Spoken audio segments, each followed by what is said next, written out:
I also have reviewed the 2 hour and 6 minute investigation that's pertinent to the motion to suppress. The court has reviewed the entire video. With that, State, you may proceed. Welcome back. Today we have another doozy. I mean, I guess the interrogation video is just never going to be done. We're going to get to sentencing when I finally drop that, because more and more just out of this world things keep happening. So there was a hearing on October 2nd. I did some click-throughs of it. I have not touched Sarah's testimony whatsoever. I wanted that to be fresh and delicious when I just see the train wreck that I can only predict that will come. So this motion is to hear on the defense's motion to suppress the interrogation, also known as one of the most damaging interrogations out there to ever exist. There are interrogations with literal confessions that look better than this interrogation and look less incriminating when they literally say they did the crime. I would believe that they didn't more than I would believe that she didn't after seeing that. So I'm curious to see how she's going to spin this into some battered spouse self-defense mess. I'm sure I will be disappointed as I am shocked. That seems to be the pattern.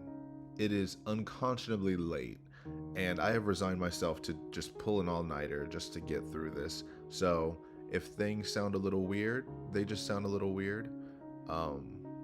Yeah, we'll see what happens. Let's get into it. All right. I also have reviewed the 2 hour and 6 minute investigation that's pertinent to the motion to suppress. The court has reviewed the entire video. I had to play that one more time. Why? Because he said it twice as well.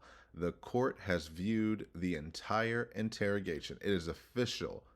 Kranick is finally caught up, and he does not sound amused. He's not giving off anything. I'm just saying, he doesn't sound amused.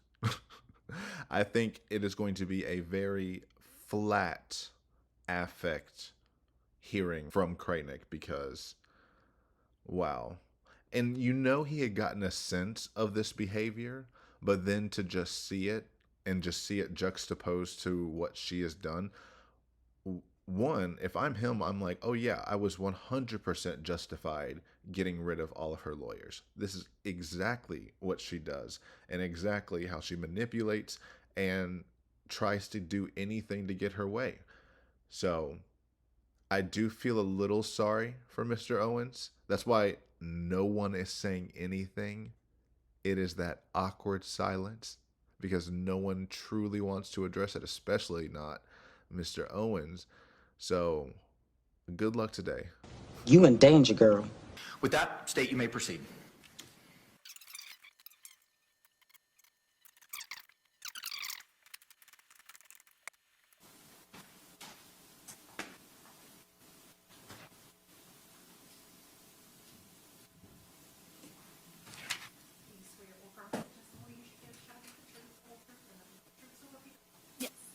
Good afternoon, ma'am. Could you state your full name for the record and spell it for us?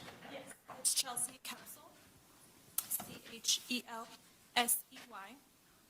Last name is Koepsell. Thank you. Counselor, you may in court. Okay, but before we go there, can we just take a second because I have some words for Miss Chelsey. I have some words for Miss Chelsey, and that is wow. Wow. Good for you, Miss Chelsey. Good for you. This is beautiful. Sarah has had her 4.5 years to evolve into what she has evolved into, and you have come in here, went from a silk press in the interrogation to a full-blown blowout on the stand. I am here for it. This is what you call character development. She is a mother who is mothering. I am here for it. She has a glow. She knew that she was going to be on camera. This is what I expect to see this trial. This is what I want to see this trial. I am so excited because just good for her. She already won this hearing. You know, no matter what happens with the motion or what happens anywhere else. She just won the hearing. Can you tell it's late? Thank you. Where do you work, ma'am? The Orange County Sheriff's Office. And what do you do for Sheriff Mina? I am a homicide detective. How long have you been a homicide detective? Over 6 years. And what's your total experience with the Orange County Sheriff's Office in terms of years? I am going on 12 years. Any prior law enforcement experience prior to joining the Sheriff's Office? And in the homicide unit, how is it that you get notified that you shall be the lead investigator on a case? So for this case specifically, my team was on call that week for homicides. And so the deputy on the scene would notify the call center to notify the on-call homicide. All right, and is it fair to say that you guys have 3 teams of 4? Yes. And each of the third weeks you will be on call? Yes. And then through some other random distribution, it's determined who of the 4 will be the lead? Correct. And it was your turn to investigate the death of Jorge Torres? Yes. And you were notified of this on February 24th of 2020 in the afternoon? Yes. About what time were you notified?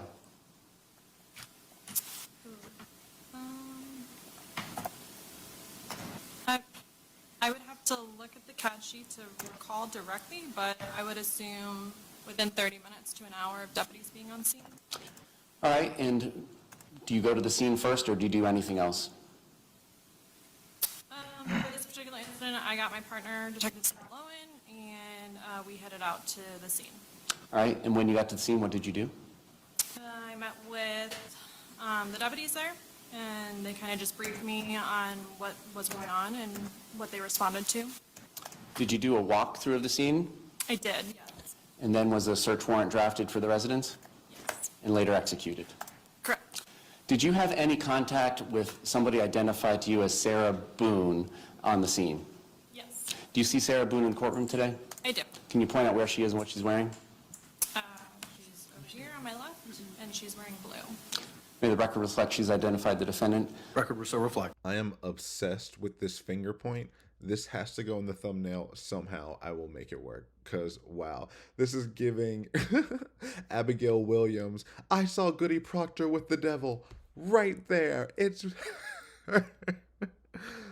Oh, wow. I don't know. This is great. We just haven't seen Chelsey, like, ever in 4.5 years. And this is her first reintroduction. I'm here for it. Reflect. When did you first have contact with her? If I'm not mistaken, she was outside of the apartment when I got there. So once I spoke with deputies, I then went and introduced myself to her. All right, and did you ask her any questions at this time as you guys are standing outside of the residence? Not like detailed questions about like what happened, because I already was told by deputies what she had told them. So it was more just to like introduce myself and to let her know, we're doing a search warrant and the procedures of how we do things. And when you respond to a scene, do you respond in plain clothes? I do, yeah, like business professional. Like what you're wearing? Yes. And when you made contact with her outside of her residence for this first contact, were you alone or was your partner Scott Lowen with you? I believe Scott was with me. And was he also similarly dressed in business casual? Yes. All right. Those seem like weird questions, but he's trying to get at they weren't in police uniforms, so they didn't have the nonverbal pressure of a uniform influencing her to want to give an involuntary statement. So that's what that question is for. And so how long was this initial interaction with Ms. Boone? Not long. Maybe a couple minutes to a few minutes. Okay. And this was out on the sidewalk in front of her home? Yes, if I'm not mistaken, she was at a neighbor's residence, like sitting out on their like front porch area. Do you recall what you asked her in this initial contact? Do I recall what? You asked her? No. That's okay. You don't have to remember. That's why I'm here. To quote Jennifer Lawrence in American Hustle, thank God for me, because I got you covered. All right, sir. My name's Chelsey. My partner, Scott. To my understanding, you reside here?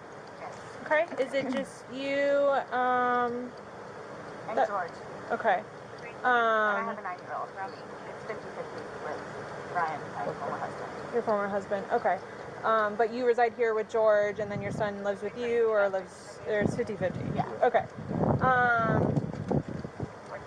So from what Rodriguez has told me, she explained last night that you guys were drinking a bottle of wine, and around midnight, you decided you guys. 12:30ish, yeah. Okay.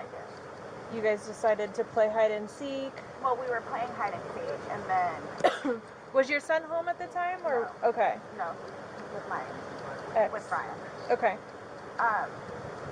Decided to play.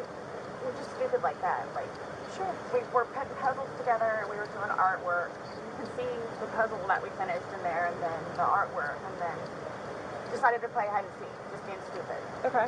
So he decided to get in the suitcase. So I thought it would be funny to, and he was laughing about it too, to dip him up in there. I go upstairs and fell asleep. So this morning or this afternoon when I actually got up out of the bed, I thought for sure he was downstairs on the laptop because he was being really quiet. But then I came downstairs and I'm like, where is he? Like, that's when I found him. Okay. I don't know what happened. Okay. And then you weren't sure about if you woke up this morning It was afternoon. I mean, I was or awake, this afternoon. but I just Okay, so just so we know, Sarah told that whole story within the first minute and 53 seconds of meeting Chelsey. Immediately after Chelsey just says, "Hi, I'm Chelsey, this is Scott," she says every single detail of her story. Miranda couldn't have been in the room at all to talk about this, but it's so funny. Like, she wants to say she's compelled to speak. Within 2 minutes, you gave your entire story and planted the seed that you're a mother, which again, you do intentionally. Always. You always use your son as a prop. And so they're going to try to say that, like, she was intimidating or asking hard questions or whatever. The questions Chelsey asked was, so who resides in the house? I'll be paraphrasing. And that's when she said, me, George, and 50-50 with their son, even though we know the son probably more of a 70-30 split. Her next question, in between Sarah's monologue, was your son home at the time? Answer was no, and then she went back to monologuing. And then the final question was this last question of, so do you remember what time hide and seek or what time you woke up in the morning? That's it. So those questions are all she asked before Sarah already said her narrative that completely contradicts her defense right now. Nothing in what she said in the first 2 minutes of meeting the detectives matches this. I was in fear for my life. This was all in self-defense. I had to intentionally kill him in order to survive. We were just playing artwork and doing some puzzles. And I already know her whole argument is going to revolve around George's family. And she's going to blame lying because she's going to be like, I said that they're going to kill me so many times. That's why I lied. And that's why I didn't tell anyone the truth. And that I said it was an unintentional and that it was an amazing day, really great day. And that it was a game. Not that you were fighting for your life after an incident, an attack, an assault, something to justify why you were in fear of your life and needed to defend yourself. It's just wild. Within the first 2 minutes. Okay. So it was just a couple of minutes that you were there with her? Yeah. Okay. And then what do you do after your first contact with her? So once I did my walkthrough, we decided to go with a search warrant for the scene. So that was written by somebody else, and then once that was executed, we went in there further with CSIs, And then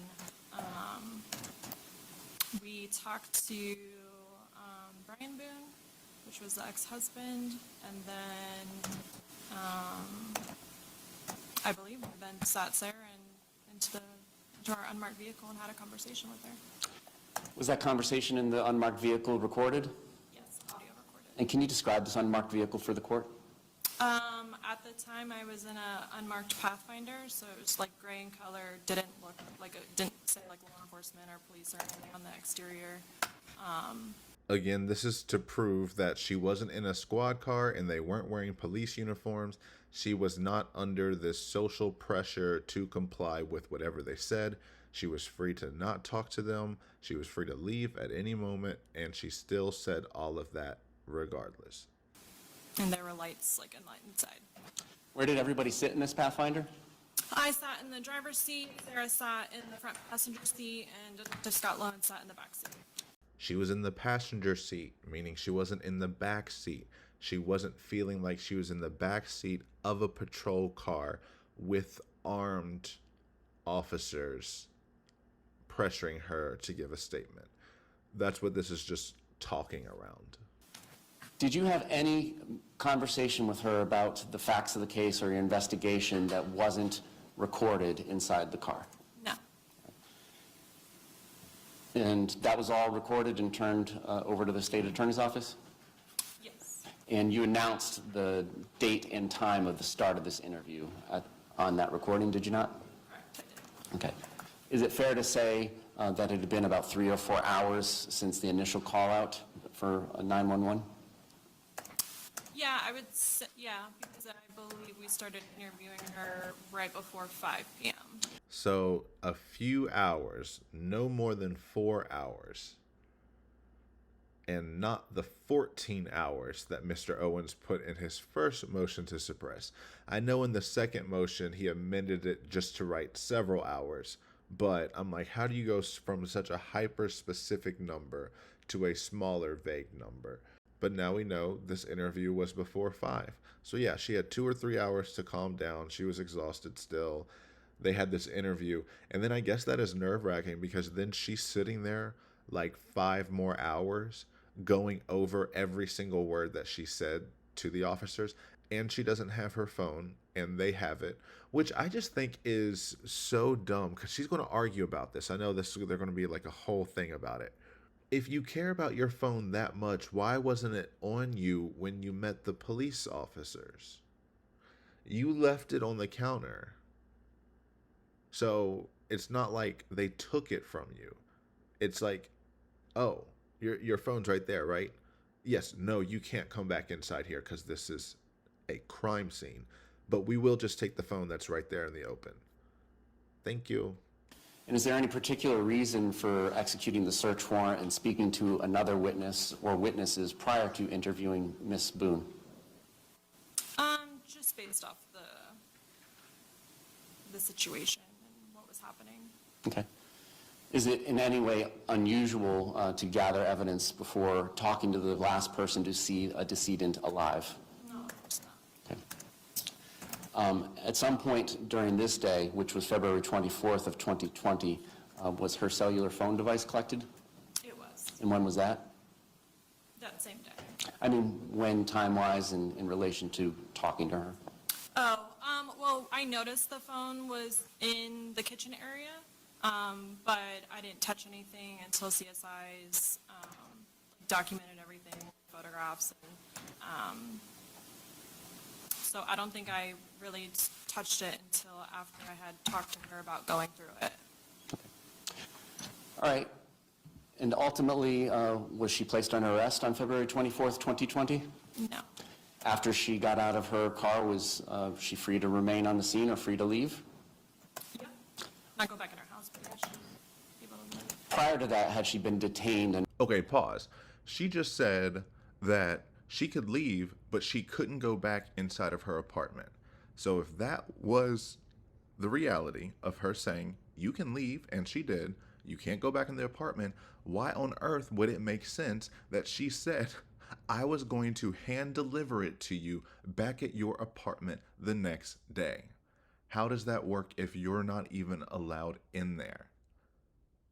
Her lies are always awful. I'm waiting for you know what? I would commend a lie if it were actually good. I would. But not a single one is even clever. It is just an over-dramatized mess. Requested not to leave the scene. One more time? Prior to your interview with her in the car, had she been asked or ordered to stay on the scene? Not by me. Okay. February 25th, was there a second interview conducted with you and Detective Lowen with Ms. Boone? Yes. Prior to this interview, had her phone been extracted by any member of the digital forensics team at the sheriff's office? Yes, it had. All right, and had you reviewed some of the evidence on there? Yes. You had requested that Ms. Boone come down to the sheriff's office rather than you returning to the scene? Yes. Can you explain that? It's more of a controlled setting for law enforcement. We're able to audio and video record at the sheriff's office, and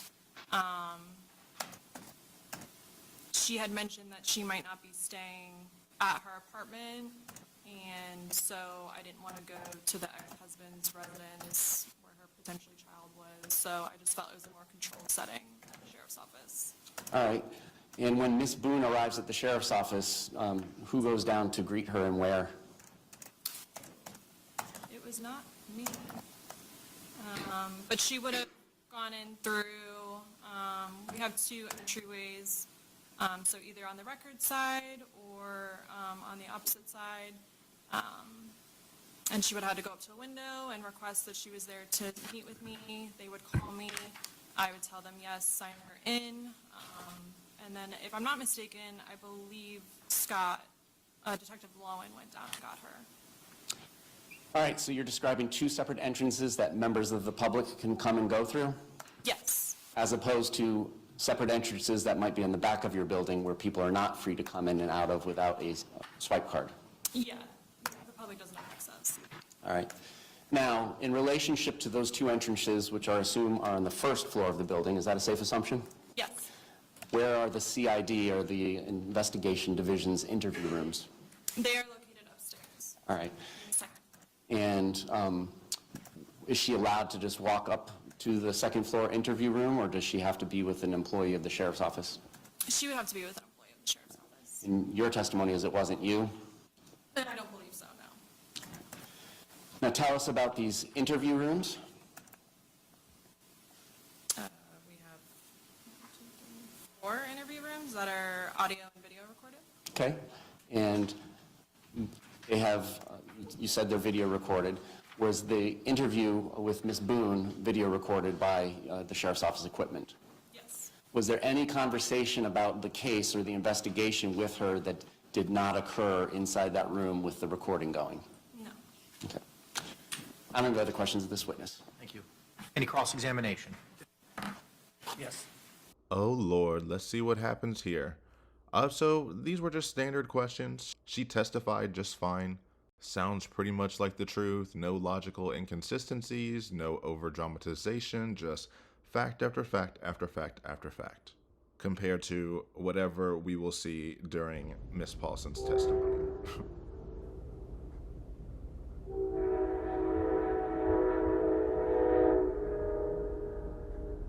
I know, train. I too am excited, but we have to get through this train wreck first.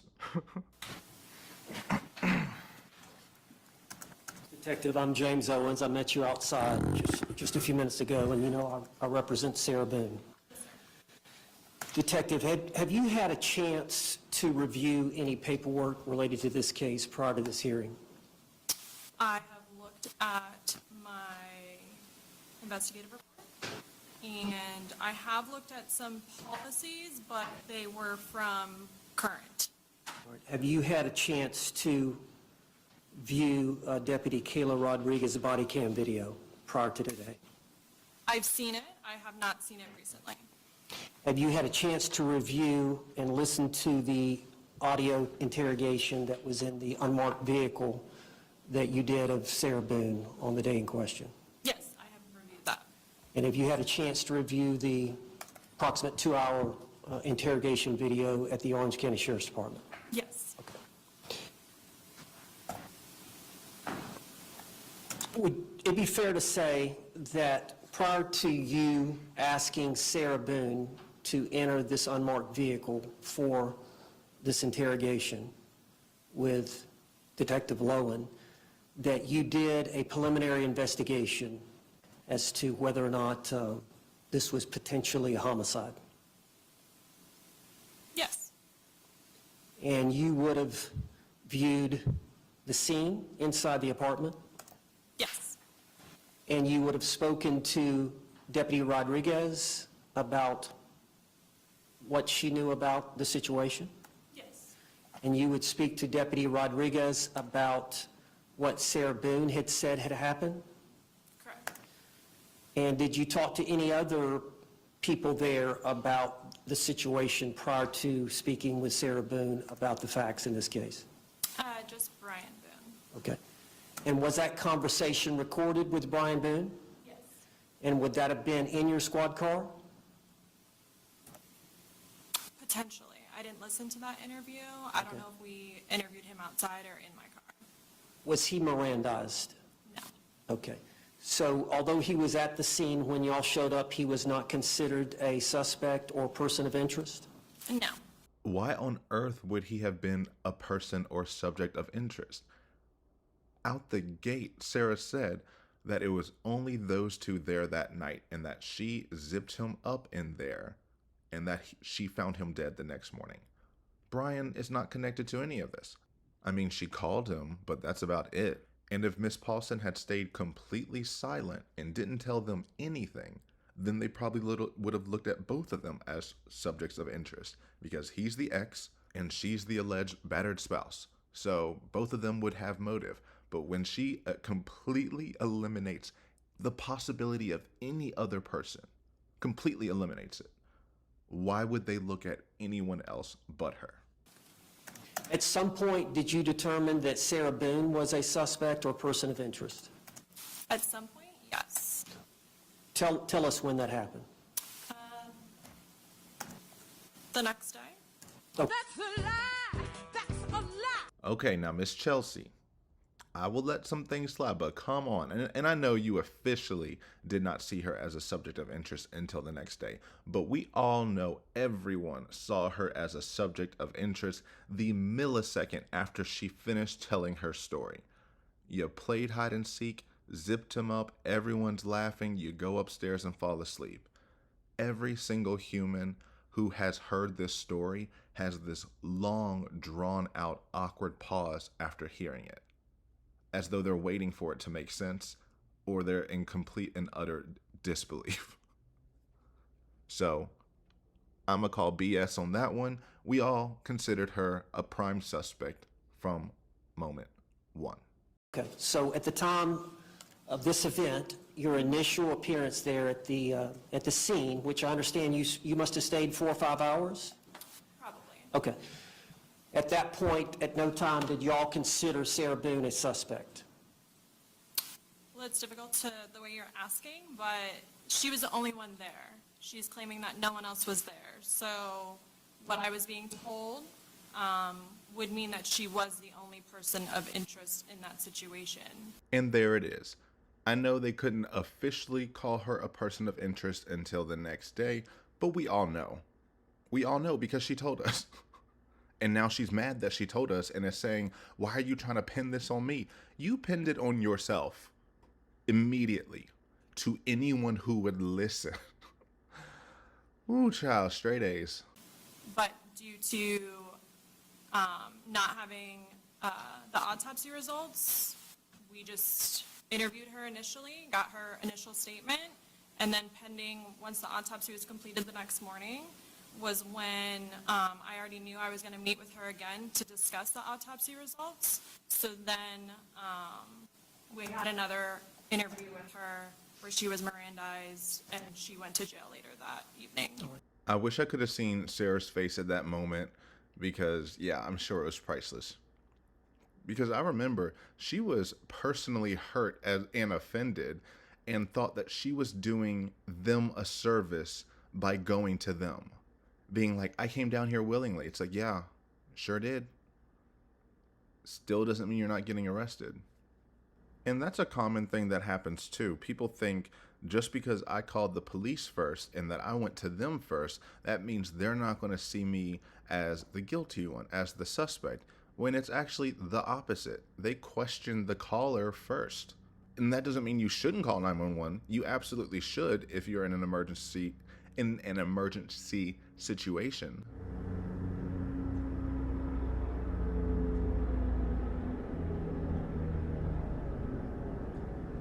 Plain also says that you should call the police in an emergency that you didn't cause or that you did cause. But if you're innocent, it's going to be pretty easy to corroborate your story right then and there.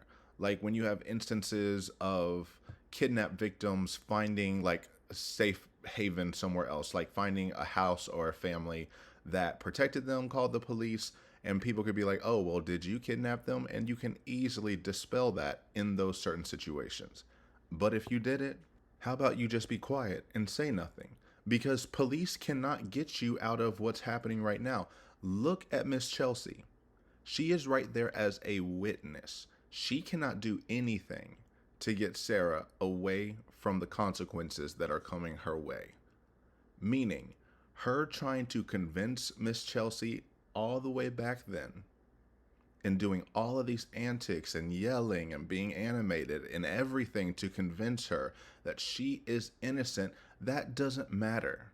What Miss Chelsey thinks does not matter in the grand scheme of what's going to happen to you. So when you think, oh, I just need to talk to the police because this person, if they believe me, they got my back. Even if they did, if the evidence is stacked against you and they gave you a perfect testimony that did go against their protocols and gave you all the benefit of the doubts, still would not stop you from going to jail. So yeah, just don't talk to the police. You'll still get arrested if you did it and the evidence is stacked against you, but at least you didn't shoot yourself in the foot and you gave your lawyer a chance to reframe the whole situation. Anyway, moving on. And while you were there on scene, I know at some point you saw her phone on the kitchen counter? I did. All right. Or maybe on the microwave. It was somewhere in the kitchen. All right. And at some point you went to Sarah Boone and you asked her for the password to open the phone. We asked to go through her phone. Did you ask Sarah Boone, can I have the password so I can go through your phone? Yes, after she signed the consent form. Okay, so not before? You didn't ask her before you asked her to sign the consent form, Sarah, give me the password to your phone? Not that I recall, but why would I would normally have her sign the consent form first for her consenting to go into the phone and then gather the passcode or whatever it is. Well, how would that have even come about then? I mean, how would you have approached her about signing the waiver to consent to searching the phone? She called 911, so I told her that we needed to corroborate her story as to what occurred. Okay. And so to do that, I wanted to go through her phone. All right, do you know about what time she signed the consent? No, I don't think it requires a time on there. Why does any of this matter? Why does any of this questioning matter? It would be one thing if they asked to take the phone from her, like it was on her and they asked her and they seized it, what have you. It could be a little wishy-washy. However, she left it inside. She was not legally allowed to go back in there until the whole scene was processed. And then the people have to run the scans, and it doesn't just happen overnight, or maybe it does happen literally overnight, but it doesn't just happen on the scene. So no one looked through the phone that whole day. They just got her to sign the waiver that they can go through the phone. Maybe they did go through the phone after the scene was processed and they were removing it. Maybe they did some temporary whatever it was, because they did have to get her passcode or what have you to open it. And they didn't have to do that. Also, like, yeah, if they're asking for your phone and you give it up willingly, you don't have to tell them how to open it. Make them work for it. They can get it open themselves. It's a little more difficult, but at least you didn't just throw it out there. Try to protect yourself or something. And what does this have to do with the motion to suppress? That's why we're here. you're supposed to be asking her about this Miranda card.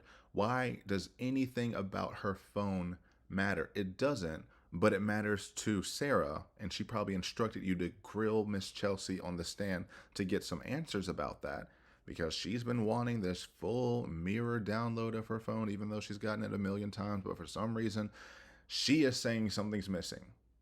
Can't detail what it is, but she just knows something's missing, so she needs to get someone else wasting all this time to do it, which I don't know if they've submitted that motion yet. This motion to get someone to image the phone. Isn't trial on Monday?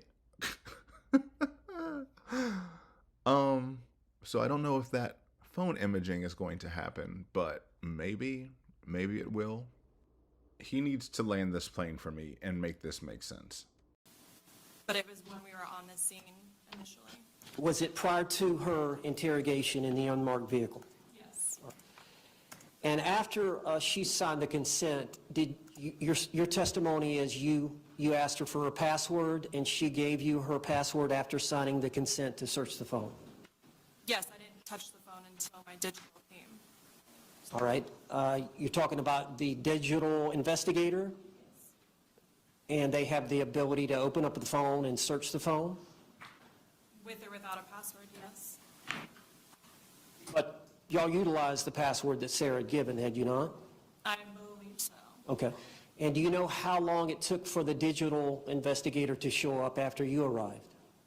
Oh, yeah, she didn't come until later. I believe around 7 p.m. Okay. That's when in the CAD sheet it says she arrived. And you know there were two videos on Sarah's phone. After I spoke to Sarah. I'm sorry? After I spoke to Sarah? All right, so what I'm gathering from what you just said is at some point you asked or directed Sarah Boone into your unmarked vehicle where you interrogated her. Is that correct? Where we completed an interview? Yes, sir. And your testimony is that you did not view the videos that were found on her phone, and I'm referring to the 2-minute video of George in the suitcase, and then some time went by, and I think there was about a 22-second video of George in the suitcase that Sarah took of him in the suitcase. Your testimony is prior to you putting her in your unmarked vehicle that you were not aware of those 2 videos. That is correct, sir. I did not go through her phone until digital forensics came out and then went into her phone. And then she brought me over to her van to tell me about the videos and what she found. Oh, so she did find out that night about them. I mean, not surprised. After they got her password, of course, digital is just going to open it. But the way he's phrasing it, I'm like, if you knew, and we've established this, that the phone was in the crime scene, was a part of the crime scene, why would you think that she has gone through it? That's like saying if a laptop is at a crime scene, the detectives are just going to open it up and just go through it and say, okay, just hold on, I'm just going to put it back there, and hopefully I didn't ruin any of the evidence and change any fingerprints, do all of that stuff. Let me just go through anything. No. Drop it. Drop this phone thing. This phone thing does not help you whatsoever. All right, so your testimony is at the time that Sarah Boone was interviewed in your vehicle, that the forensic phone investigator had not arrived. Correct. Okay. Did you tell Sarah, I know we saw the audio once you get in the car, but did you talk to Sarah before y'all got in the vehicle? Of course. And did you tell Sarah that y'all wanted to talk to her and this was routine protocol? Yeah, that I wanted to have a conversation with her, and once I had walked through the house and saw what I was working with, we would have that conversation. Did you tell her that interviewing her in the squad car was routine protocol to your investigation? I don't recall if I specifically said that, sir. This was 2020. Okay. If she recalled that, would you dispute it?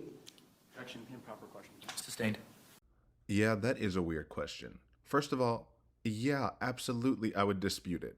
You're literally saying, hi, if the murder suspect said you said something completely different than what you remember right now, would you believe that murder suspect? Probably not. Probably not. And I'm going to call this right here and right now, because there's no case law anywhere. There's no facts supporting anything. The only thing he is going by is Sarah's testimony. The only evidence he has is what Sarah told him. And that is the crux of all of these arguments. And it's embarrassing when they can't be corroborated. And the only thing that you can say when people are like, what are you talking about, is, well, that's what Sarah told me. So do you agree with that? What? How about you use any evidence, any of the evidence there? You have the recordings, you have all of the discovery. Could you add something else that's not only Sarah's word? Wild. This is going to be a rough one. Your testimony is you don't remember saying that. I don't remember specifically saying what, one more time. What is it that she claimed that I said? Routine protocol. I would not interview her, not in my unmarked car. So my routine protocol, sure, I would do that. I would interview her in a spot where no one can hear us. And you would explain to her why you were doing that, wouldn't you? Would I explain to her why we were sitting in my car? Or Yeah. standing? Yes. No. Love it. Because, yeah, you're not going to explain absolutely every little thing. Yes, could she? Yeah. Would it be probably the most perfect best practices ever? Yeah, but you're not there to explain every single aspect in detail to the murder suspect. It's kind of, hi, I don't need you until I need you. And when I need you, let's go talk.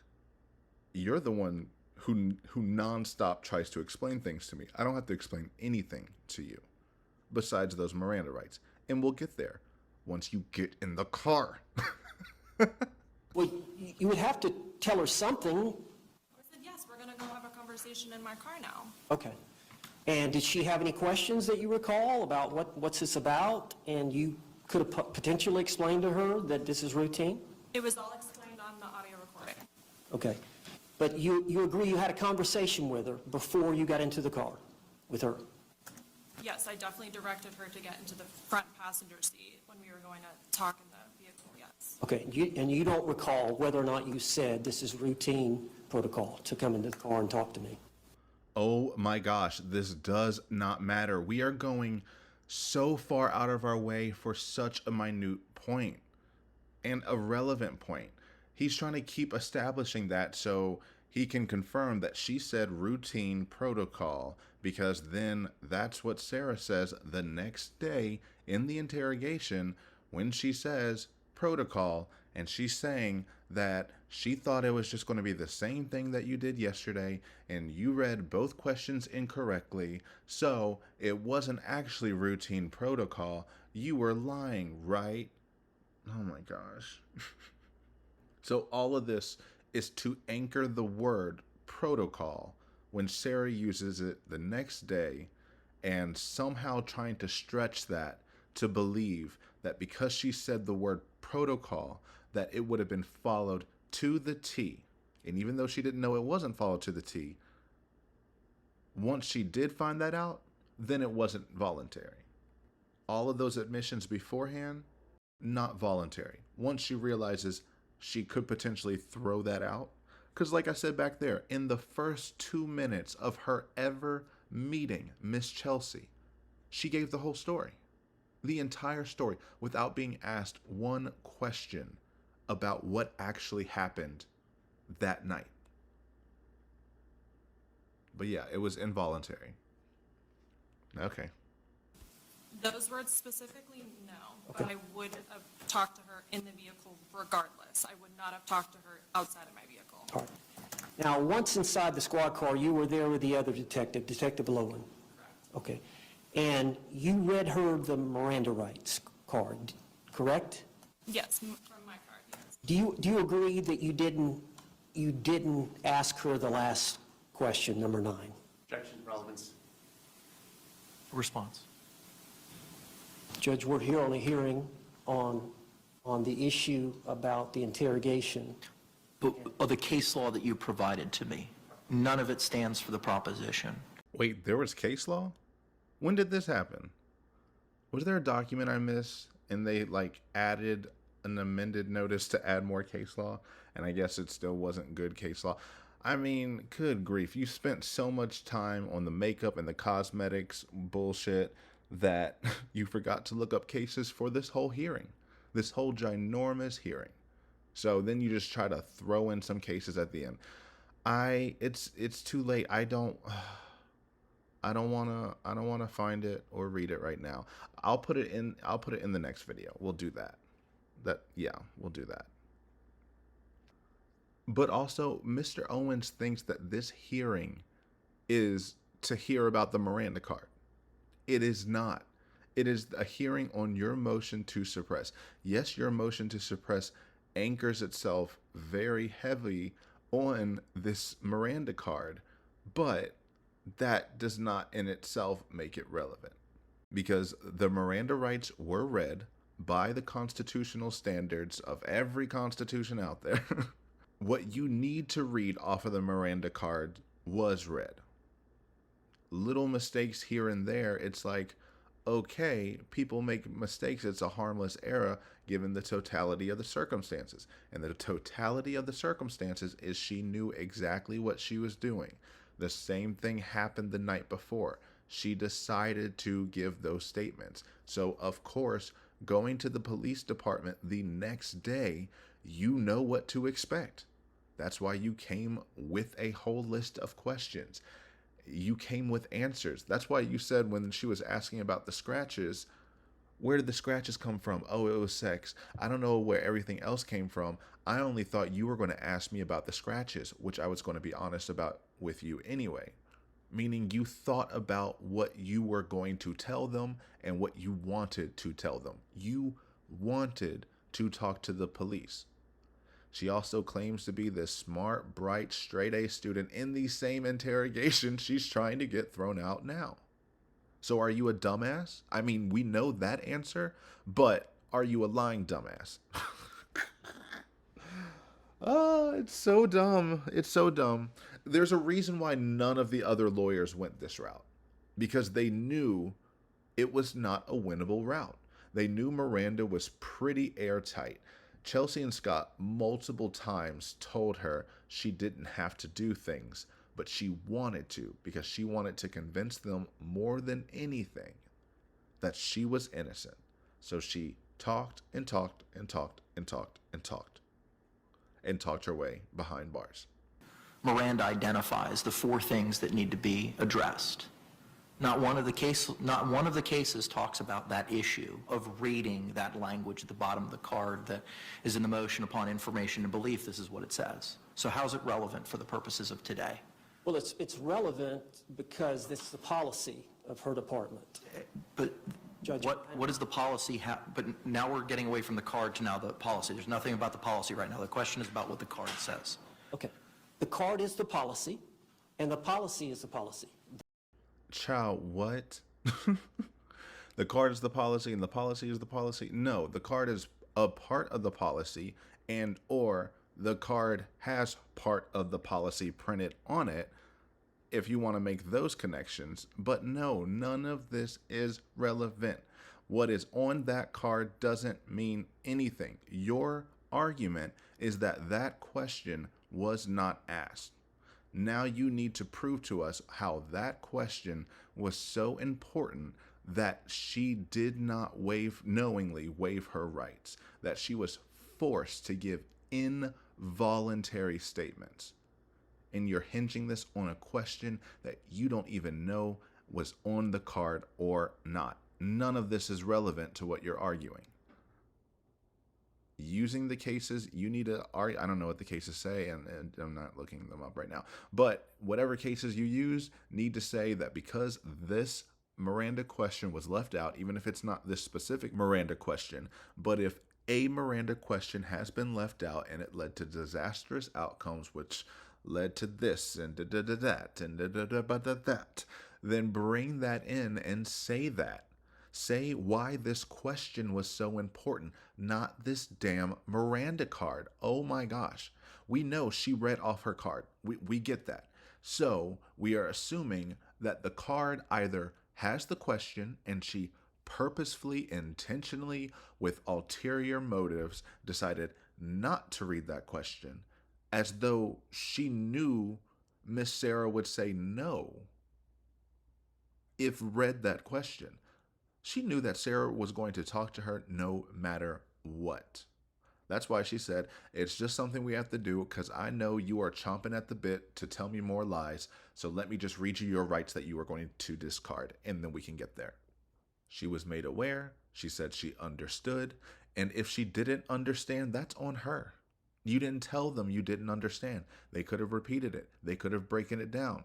They could have, you had the free will, the mental capacity, and the motivation to ask them a million other questions.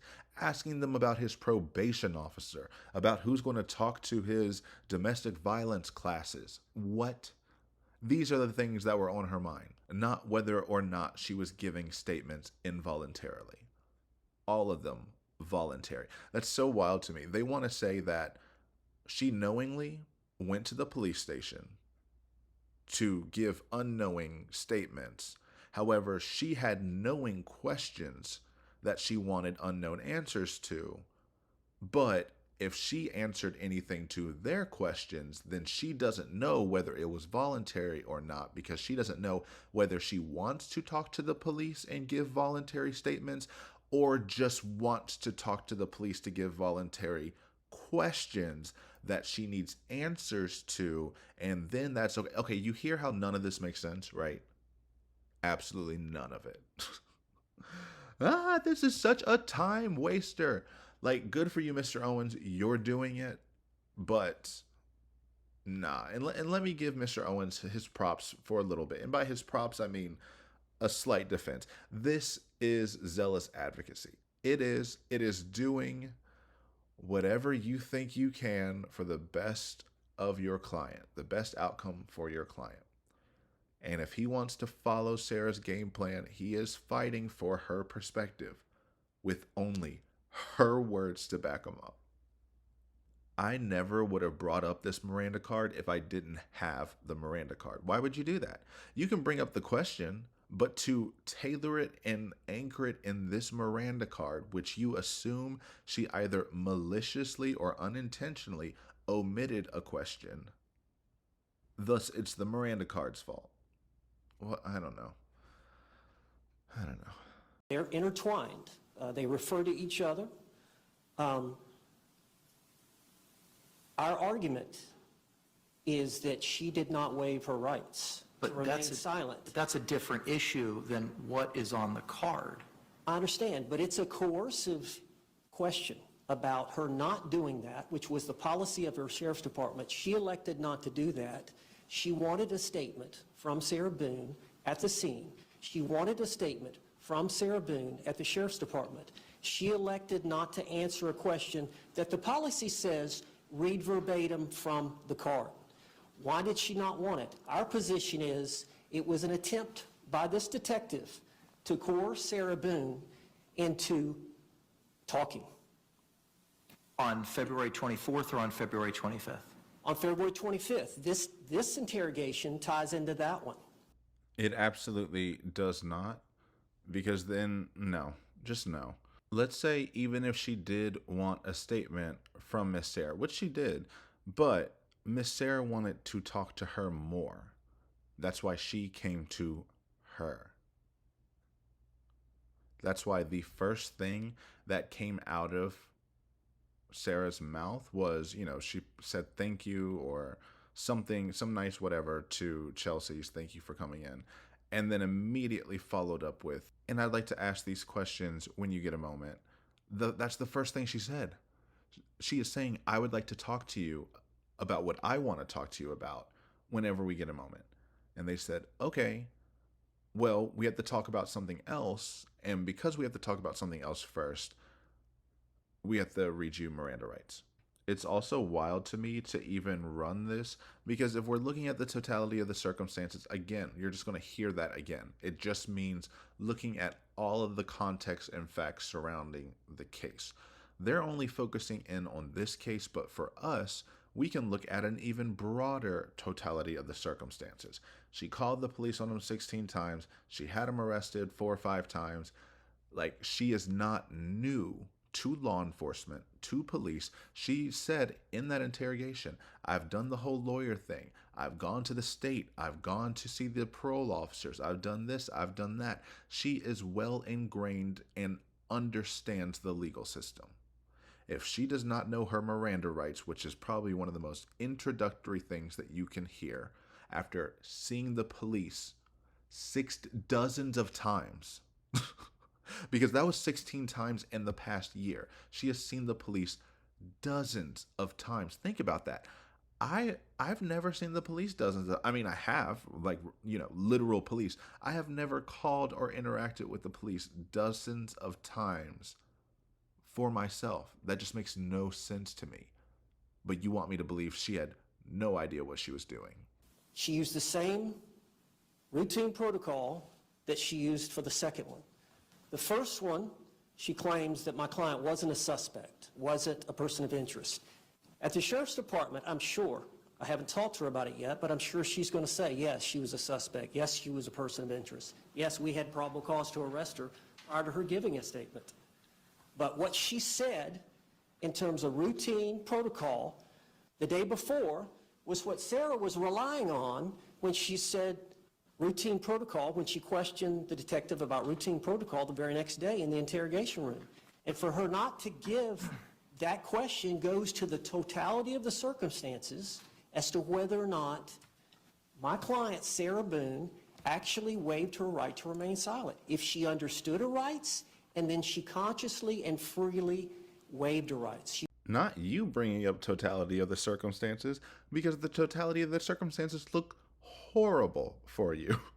She talked to literally everything with a badge the day that she called them there. She gave nothing but voluntary statements to everyone and anyone with a heartbeat and an ear that worked. If she knew how to write in Braille, I think she would have.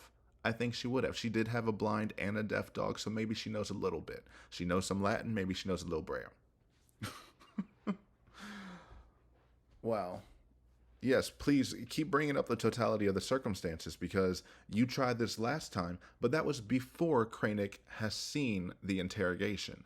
Now you can see Kranick is just flat, just not even entertaining any of it, because he knows that this is BS. Back when he didn't know and had to go on literally what was in front of him, the words that he was hearing from both sides, he could only make a decision there. He had to hold both words equally. And the state hasn't done a lot of fighting back yet, because they see how much of a struggle this is for the defense. They're just trying to get to the starting line. Then when the starting line happens, the gloves are on or off, whichever way you prefer, and elbows start to fly. So the state hasn't been trying to be overly aggressive about making their points again and again and again. So Kranick has only heard mainly the defense's side. And because the state doesn't bring evidence to counteract it in the moment, Kranick has decided and ruled with the defense more times than he will at trial, when all of those things will be available. But now Kranick knows the truth. You can't lie to him anymore. So you bringing this up is going to fall even flatter than it would have had him not known. She was not asked that question. She was not asked that question in the car. She was not asked that question. But that totality of the circumstances comes into play for the court to consider, this court or an appellate court to consider, as to whether or not that statement should be suppressed. Any other response? Judge, just like it's irrelevant what the sheriff's office policy is compared to what the Florida case law says about our right to not be compelled to give statements under our Constitution in the state of Florida, or the United States and federal case law and the state case law interpreting the United States Constitution, the policy is irrelevant, and the officer's subjective intent is completely irrelevant in a motion to suppress, just like it would be in a traffic stop under Wren versus United States. What matters is objectively what was spoken to the defendant, and I would ask that we honor the local administrative order and call people by their surnames and not their first names. What matters is that Did y'all see Mr. Owens turn around? He was heated. He said, "What did you say? You want me to refer to people by their surnames?" Took the glasses off, glared at him, and then decided to turn around. I would have looked right at him and be like, who are you trying to buck at right now? Yeah, don't call Miss Sarah by her first name. It's weird. It's trying to convey a closeness that shouldn't be there. There should be a professionalism surrounding it, especially since you're arguing before a judge and not a jury. You're not trying to humanize her for a jury. The judge is right there. The judge knows the truth, knows the case law. That's who you're arguing with. You are also playing a media trial aspect at the same time. It's a lot to juggle, but use the right terminology, be professional, yada, yada, yada. Is it a little snippy mood? Sure, but why not? They have been nothing but snippy and just annoyingly wasting everyone's time. So might as well hold them to some standard. But no, everyone just wants to let them do whatever they want for as long as they want. Nah. the defendant was read what the case law requires. Anything about the policy, anything about the officer's subjective intent is completely outside of all the case law submitted by both the parties. Last bite at the apple. I'm sorry? Last bite at the apple. Last bite at the apple. Any other argument? Judge, we're talking about the totality of the circumstances, whether it was coerced or not. Well, you can take any technique or a non-technique, something that you use or don't use, to establish whether or not it was coerced or not. The fact that she didn't read, do you understand the rights? Do you understand these rights, which is the form, the Miranda warning form? Do you wish to talk to us at any time? That's on the waiver affidavit. On the other form, which is the policies form, it says, do you understand these rights? And then the question number 9, do you wish to talk to us at this time? I know he has to make these arguments, and he knows he has to make these arguments. But I would feel so cringe, embarrassed to just say it is coerced because I didn't ask this last question, which isn't even the most important question. Every other question covers that question pretty much. It is pretty much an addition to wrap everything in a bow. I already asked you, do you understand this? I already told you don't have to say anything. I already told you the consequence of what happens if you do say anything. And I also told you have resources if you want help during this process. And you told me you understood all of it. And now you're saying, because I didn't ask you again, saying, you just told me you understood these rights. And now understanding these rights, would you still like to talk to me? Or do you waive those rights? Because that part wasn't asked, the whole rest of the 2 hours was coercive and manipulative. Nah. There was someone who was coercive and manipulative in that entire interrogation, but it was not the detectives. Miss Sarah tried her very best to gaslight the fuck out of them. Oh, and the story didn't make sense, and she was so mad when people pushed back on her story that couldn't make sense. And we've seen that in all the body cam footage. When she is pushed on her story, she cannot believe that she is being challenged. She's like, I said all the magic words. I said I was hit. I said I was abused. I said I was coerced. That should be enough. My words should be enough. Well, then here are my words. Enough. Move on. Objections overruled. Thank you. And you're referring about surname. What do you mean by that? You mean, That means last name. okay, what did I say? This You detective? keep calling the defendant by her first name. All right. Can I say Sarah Boone? Either Miss Boone or Sarah Boone, that's fine. Okay. You may proceed. Have you had a chance to look at the standardized Miranda card issued by the Orange County Sheriff's Office? Yes.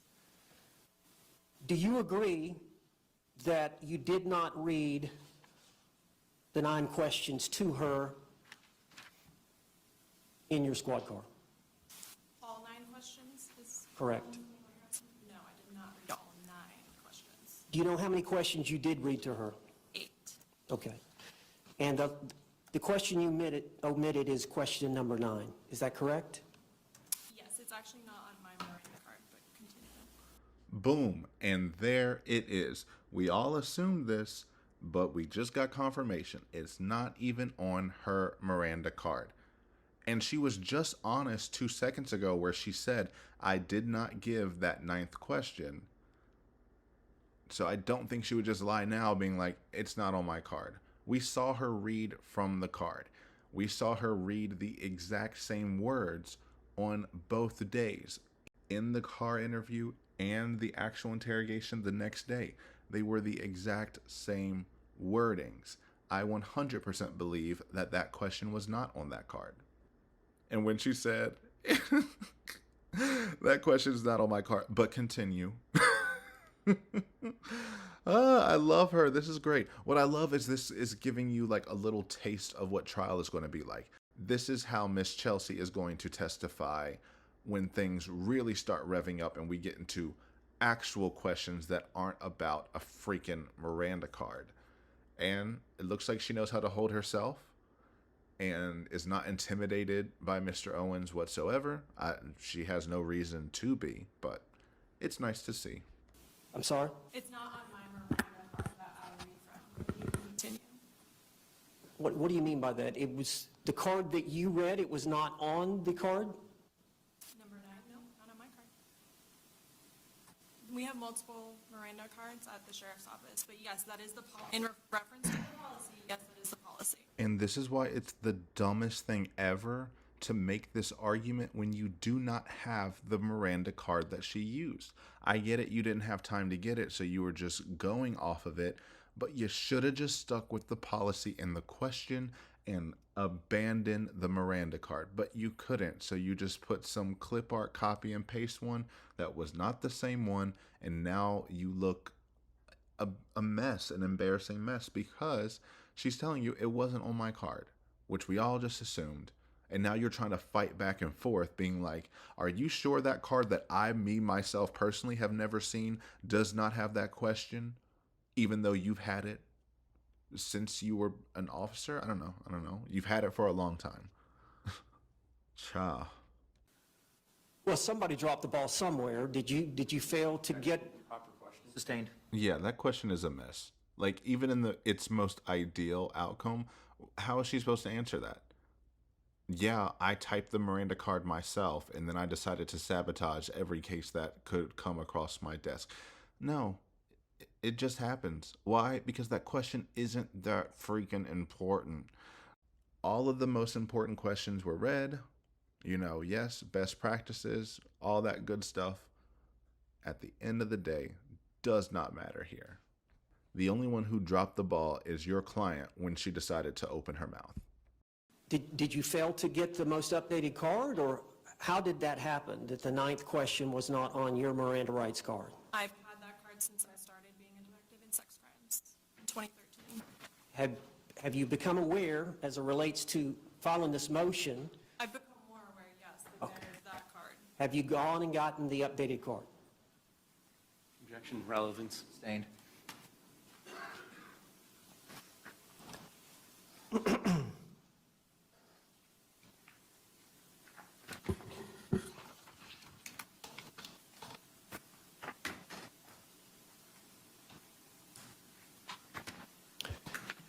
When y'all took her phone, Detective, did you tell Sarah Boone that you would be returning to her apartment the following afternoon to give her phone back?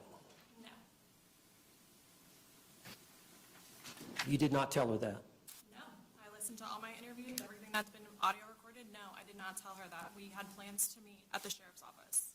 All right, tell me what you understood the conversation was as it relates to her getting her phone back.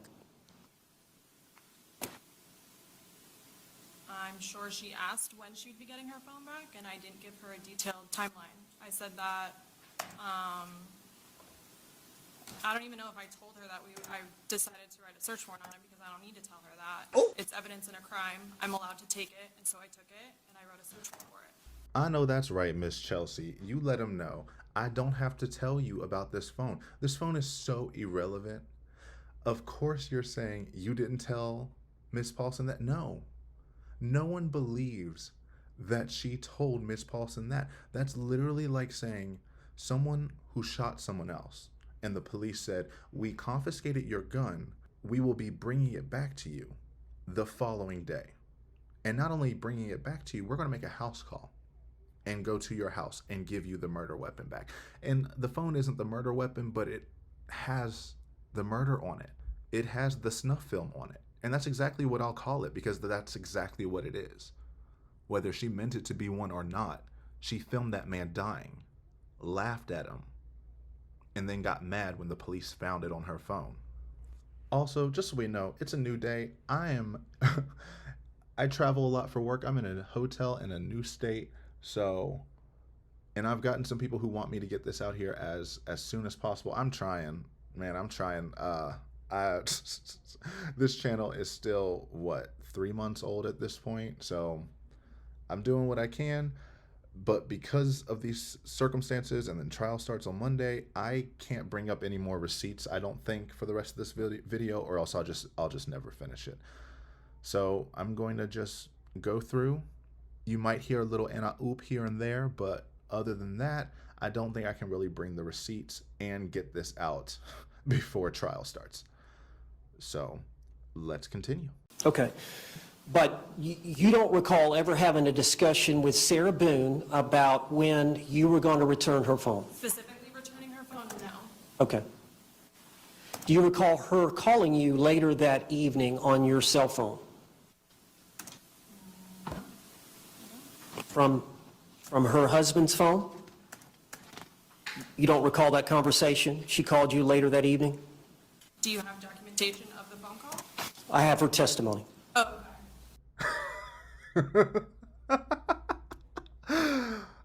okay. Okay. Oh, okay. I love that. I love that so much. Because, yeah, Mr. Owens, this is your first time, experiencing this. But this is going to be the whole trial. All you have is what Miss Paulson told you. And she told you straight up lies. She lied to your face like she lied to literally everyone's face in her entire life. I don't think there's a single human out there she has not lied to. I'd be very shocked to find one. And not just like petty lies, I mean serious deception.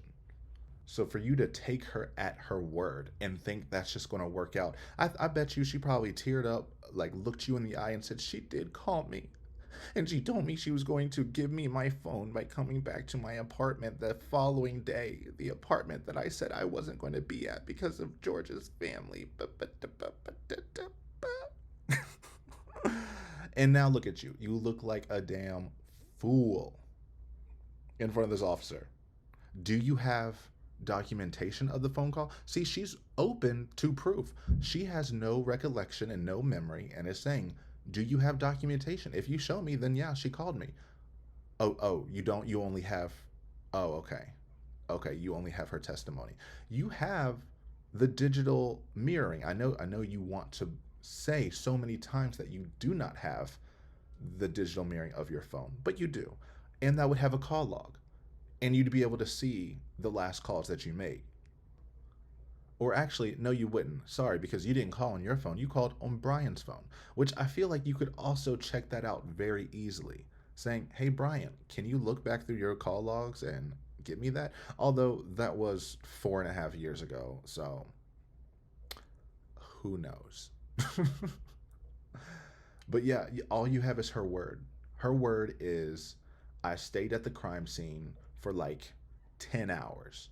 And then after 10 hours, even though they got there at 1, so it would be around 10 o'clock, later in the evening, not later that night, later in the evening, after she's had a while to sit about it and think about it, then she calls."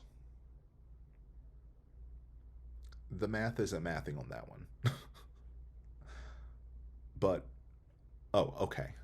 I have her testimony. Oh, okay. Well, I don't recall the phone conversation. Excuse me? I do not recall the phone conversation.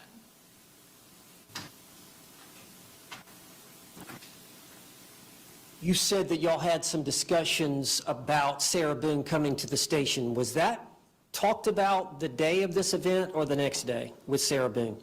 It was talked about before I left the scene. All right. And did you relate to Sarah Boone that she needed to come to the sheriff's department the next day to retrieve her phone? I don't know if I specifically told her about retrieving her phone, but she knew that I was waiting to hear about the autopsy results and that I would probably have more questions. Yeah, see, it still just doesn't make sense that, did you tell her to come in the next day to grab her phone? No. No. That's probably what Sarah took from it, because Sarah probably said, where's my phone? Oh, we still have to run tests on it, but if you come by the station tomorrow, we will have this autopsy and we can discuss anything else there. She's taking that open forum for discussion, that invitation to come in and that we'll talk things through, as in, since I asked about my phone, she's asking me to come in to hand deliver and give me my phone. But he won't let it go. He won't let it go. What does this have to do with... What does this have to do with the Miranda violation? Why are we still on this phone? You're trying to say that they got her down to the station with false pretenses, and? I mean, they didn't, but even if they did, even if they said, please come get your phone, I have it attached to a fishing line, I'm going to dangle it outside the window so it's waiting for you. And then they get her, and then they caught her like a fish. They could do that. There's nothing illegal with it. I mean, I guess you can't physically harm someone by using a fishing hook, but you get what I mean. Who cares? You're and you know this, Mr. Owens. You know this. You know that police are allowed to lie. After 35 years of doing this, you know this. But you are doing exactly what Sarah is telling you to do. She's probably threatening to fire you, and you can't afford that, because from the things that I hear, what I saw, and I'm not going to pull up the sheets because we covered that, but he was delinquent in his fees and was not even able to practice law in Florida. However, he got the fees paid for and he's all up to date now. But I'm like, so you did all this when you weren't even allowed to be doing this. Not saying that. I know it's this, I know it's that, but just saying. So I'm sure he is willing to do whatever to make things sail smoothly. He has to at least see this through the end. His reputation's on the line. He's put so many resources in it. He probably has lost clients because he had to push them to the side. All for, I have no idea what you get out of this. None. But he's going to go for it. All right, so you believe you told her that night, I need you to come back, maybe or maybe not about the phone, but I may have some more questions for you? Something along those lines, yeah. Okay. And when was it that you actually saw the two videos from Sarah's phone? Was it that evening after the interrogation in the squad car? I've already answered, but yes, it was after the interview. All right. Ooh, she said, I have already answered. I love it. I love a little snippiness, especially since this is so useless and he's trying to pin her down to a narrative that does not exist. And I know sometimes that's part of lawyering, but wow, when your client is a pathological liar and you have nothing but falsehoods as your evidence, you can't do anything else. I kind of feel bad for Mr. Owens because he's trying. He's trying with anything that he has. And he can only do with what the facts he has. If he had better facts, maybe he would be doing a better job. I think he would be. I think out of all of her lawyers so far, he has been the one who has probably advocated the most emphatically for her in general, because everyone else knows that this is a losing case and she's a terrible person in how she treats them. But he is a glutton for punishment. So he's going to put himself through this in the name of Miss Paulson. Was it while you were on scene? Correct. Okay. And did you attempt to talk to Sarah again about that at that time? Okay. And so did you let your detective partner know about the videos on Sarah's phone? Objection, relevance. Overruled. Did you let your partner know about that evidence? Standing next to me. Okay. And did y'all discuss that issue? Objection, relevance, work product. Sustained. Okay. At some point, y'all had to, were y'all working together, or were you making all the calls, or were y'all making joint decisions? Objection, relevance, support product. Sustained. Mr. J said there's a whole bunch of reasons why you can't ask that. One, it's not relevant. It really isn't. It is not relevant which one of them was making the most decisions, or if there were joint decisions, especially not in this motions to suppress talking about this freaking ninth question, because you're asking about what is voluntary, what is involuntary. You are arguing this was an involuntary statement. Let's focus on that and not all of this superfluous other things that you can actually get into in trial. This is not trial. I get it. This is kind of a test run and we're seeing how things are going to go, but you know. Ma'am? There's no pending question at this time, ma'am. At some point, did you form an opinion as to whether you had probable cause to arrest Sarah Boone? Objection, relevance. Overruled. That question is actually relevant because it's kind of why we're here-ish.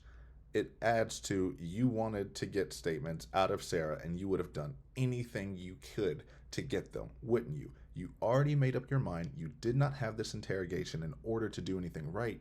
You wanted a statement out of my client in order to condemn her, correct? Evidenced by the fact that you didn't ask her questions or get her side of the story or even try to do anything. You set up this whole ploy trying to get her to come in because you had made a predetermination that you were going to get Sarah. I mean, that's what he's trying to frame it as. He's not doing a good job, but, you know, ideally. Yes, at some point I did. Did you make that decision by yourself, or was it collectively made by others with the department? Objection, relevance. Sustained. I'm on the fence about that one. He's trying to say no one else made the decision, you made the decision, but asking if someone else made the decision doesn't help. It's more important that the decision was made and not who made the decision. And honestly, he needs to make a decision already. Is he trying to pin it down to Chelsey is the one who made the mistake, or the policy and her team made the mistake? I would go for her team and say that it was more coordinated, that all of you, make arbitrary decisions. You don't want to decide or disclose who makes what decisions. So it was a coordinated effort. You all came up with it on your own. Chelsey was the one who executed the plan because she's the lead investigator for this case, but it was all set up before my client even walked through the door. I don't know, something. That's not a winning argument at all, right? But at least make it sound better than this. You don't need to answer anything. Detective, at what point did y'all, that next day, I think you had her coming in the afternoon? I believe it was around 3 p.m. Did y'all work on trying to get the search warrant for the phone? I got the search warrant for the phone, and I believe I submitted it that evening. I would have to look at it though. Okay. Do you know what time the search warrant came back signed by the judge? It's documented in my investigator report, but I don't know off the top of my Okay. head. And would it be fair to say that you told Sarah to come in later that afternoon or the next day? Yes. Okay. And would it be fair to say that you worked on the case that entire day until Sarah Boone came in? Yes, I attended an autopsy in the morning. That's why I asked her to come in at 3. All right. And what time was the autopsy that morning? It starts at 8, but I did probably get till 10. It takes quite a few hours. Okay. And were you there alone with the medical examiner, or were there anybody else there? I don't recall if Detective Lowe was with me or not, but yes, of course, there's doctors there. Okay. And so in terms of your determination as to whether or not Sarah Boone was a suspect, did she become a suspect after you watched the video, the 2 videos from her phone the day before the autopsy? Objection, relevance. The custody is not disputed on the February 25th statement. How's this relevant? Great question, Judge Kranek. How is this relevant at all? It isn't. You're making the argument that she became a person of interest. Okay, cool, let's go down that way. Whenever she made that determination isn't that important. The important part is that the determination was made. It doesn't matter when or how. Her viewing those videos is not relevant to any of this. In his mind, he's trying to argue that she watched the videos, made a predetermination that she was already guilty without hearing his client's side. So, of course, when she had her come in here, it was an ambush and she was going to get a statement regardless, which is why she intentionally left out that 9th question so that Sarah had no choice in the matter. She couldn't waive her rights because she wasn't given that option.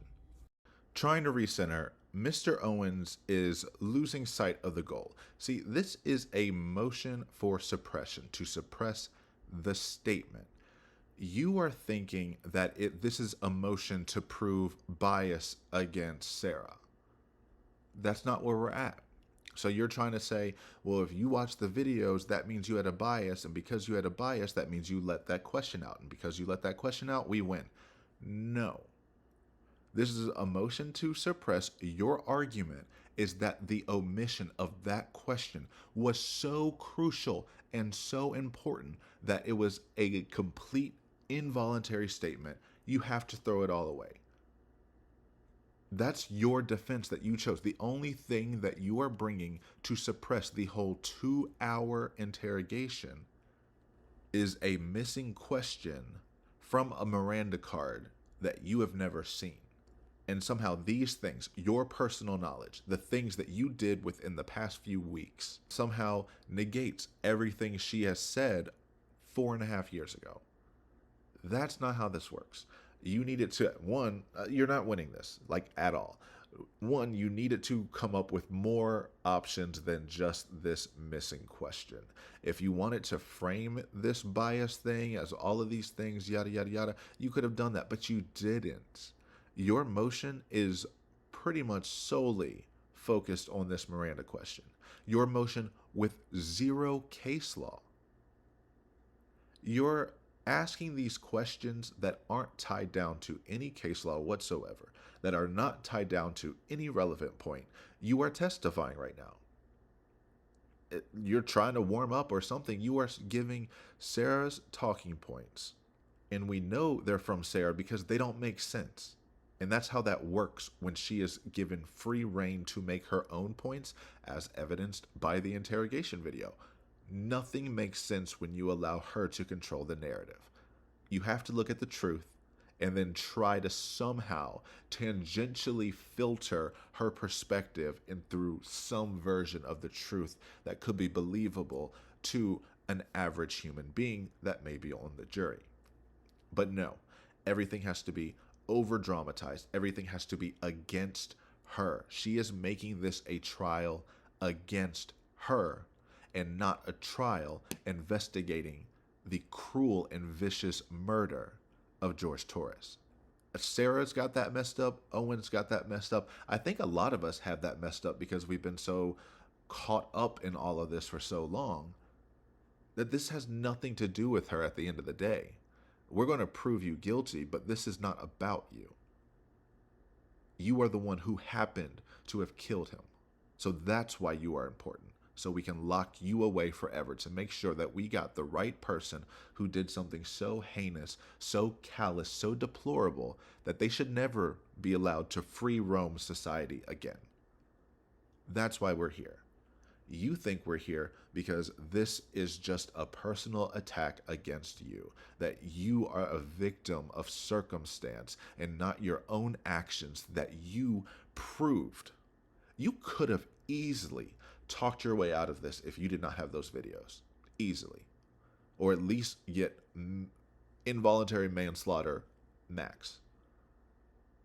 But it's because you are who you are and you do what you do that now we get to see who you were and who you're trying to cover up now.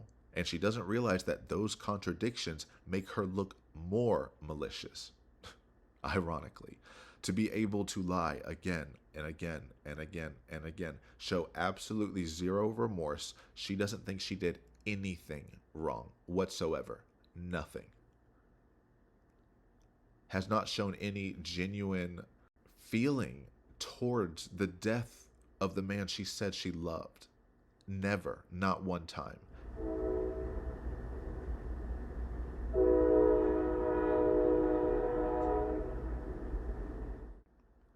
Train knows it too and is shocked that she could feel nothing after what she's done and what she did to him.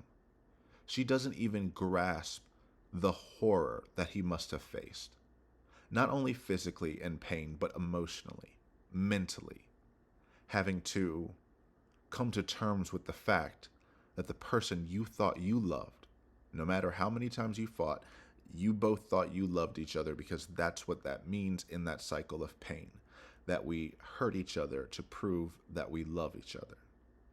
And you were caught in that, living with alcoholism, living with violence, living with instability, living with no routine, and the only outlet is to either drink or get violent. And to have all of those realizations while zipped in a suitcase, realizing that she never gave a damn about you, that this was all a game for her. This is for everything you've done to me.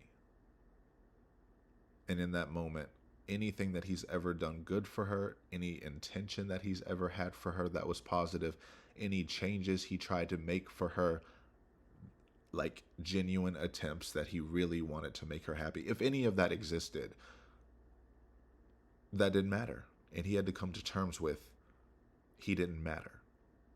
And she's proving it with every breath I can't take. If the issue is knowing an intelligent waiver, the sufficiency of Miranda, and coercion, what does the formulation of probable cause have anything to do with anything? Well, I wanted to bring out the fact that they had already made a decision before she came in for the interrogation on the 25th that they had probable cause to arrest her. So that if she, A, either didn't come in, they were going to go arrest her that day, or B, if she did come in and she exercised or invoked her rights to remain silent, that they were going to arrest her anyway. That they had already made a decision that she was the prime suspect. They had probable cause. What does that have to do with any of the three issues that are raised in the motions? It's whether or not she was in custodial interrogation, whether she was free to leave. I don't know that that's being disputed by the state. I think my response... That's my understanding. The state's not disputing that there was a custodial interrogation, which is why, on February 25th, which is why Miranda was provided prior to that. Judge, it was provided the day before, and she's just testified she was free to leave at any time. Okay. So the Miranda was given on two separate occasions. She wasn't in custodial interrogation. Detective, am I right? The day. Well, hang on. Before we ask any questions, let's deal with the evidentiary objection first. Okay. The objection sustained. None of this makes any sense, and the more he talks, the more he's unraveling himself.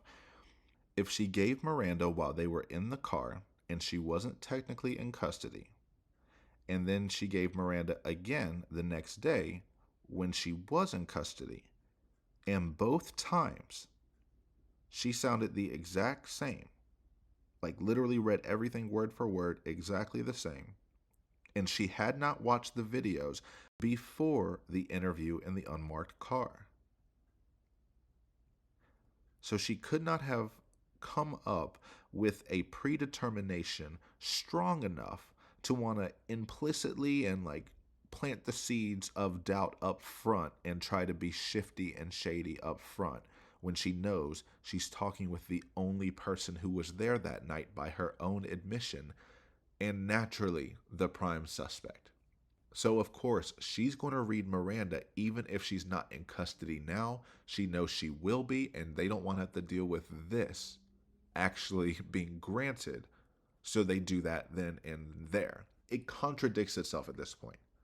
You're saying she made a predetermination after she watched those videos. She did not watch those videos until after the car interrogation. If they were read the exact same way, how does any of this make sense? How is any of this biased? How is any of this prejudicial?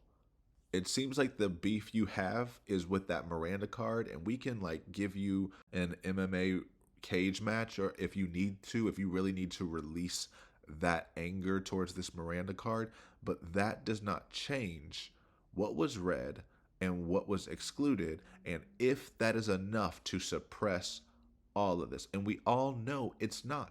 It's not. All the main ones were said. You couldn't find a single case that said this question not being asked throws the whole thing out. No, it is best practices, absolutely. You should say it. If you don't, it could lead to this being suppressed depending on the circumstances, not in this case whatsoever, but in other cases it might. However, in this case, this does not change anything, whether that question was asked or not. Also, she walked in that room with a pile of questions. Whatever. Okay, we got to move on. I can't stop forever. Okay. You may proceed. All right. Ma'am, you would agree that when Sarah Boone arrived that afternoon for the interrogation, she was not free to leave? She was not going to be free to leave. Excuse me? She was not going to be free to leave, no. Okay. And so if...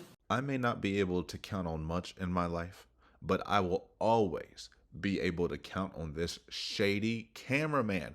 Never misses a beat. Ever. On point. Give him a raise, or them. Well, it has to be a guy. It's too bombastically shady not to be. It's too blunt and too just... Who does that? I love it. I love it, though. If she would have remained silent and exercised or invoked her right to remain silent, she would have been arrested anyway. Correct.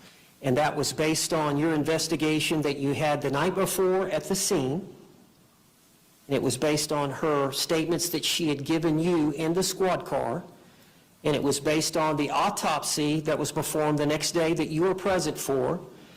And it was based on the 2 videotapes that you saw from Sarah's phone. Objection, relevance as to what the probable cause basis. Sustained.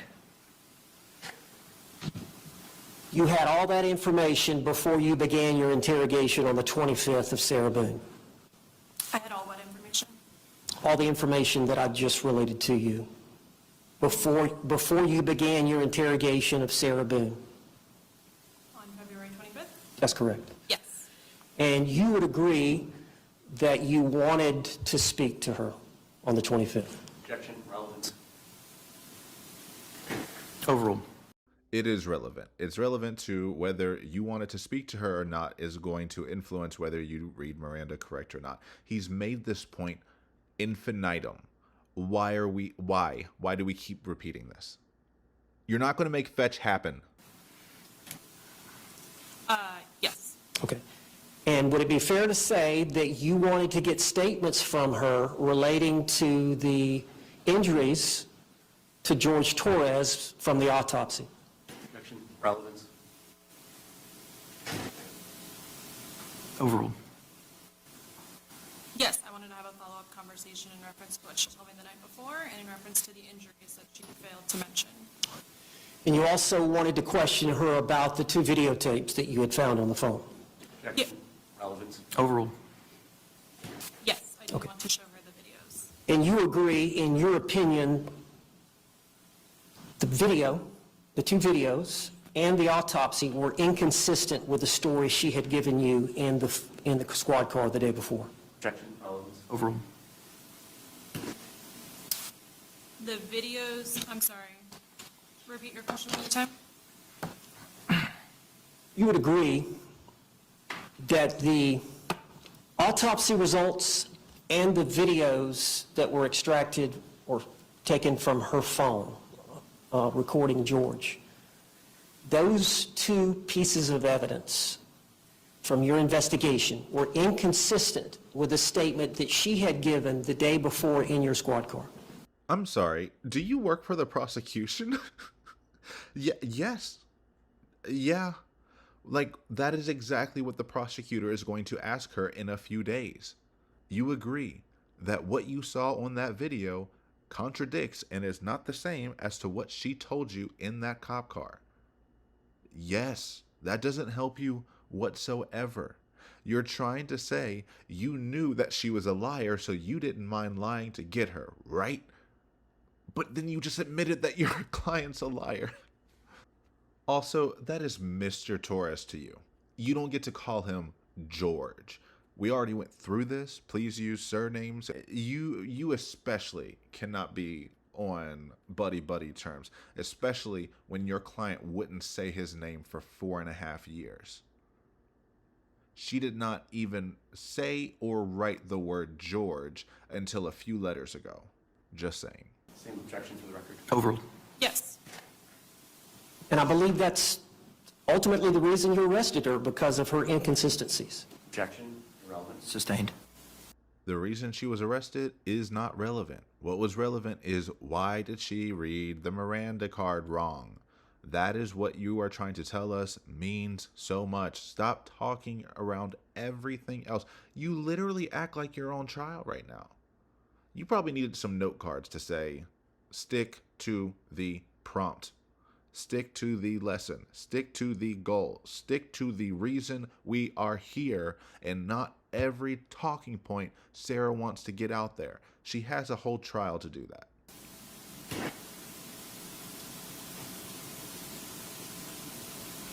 Now, you said you've had a chance to review the interrogation video at the Orange County Jail on February 25th of 2020. The Orange County Sheriff's Office. The Orange County Sheriff's Department. And also, I believe the state attorney had it transcribed. Have you had a chance to read the transcript? I have not read the transcription. I watched the video with the audio. Okay, have you had a chance to look at my motion where the question and answers are typed out, at least the first minute or so? No, I have not looked at your motion. Okay. Do you recall you saying to her, I'm going to have you sit in the green chair? Objection, best evidence is the recording. He's right. Okay. Objection sustained. Okay.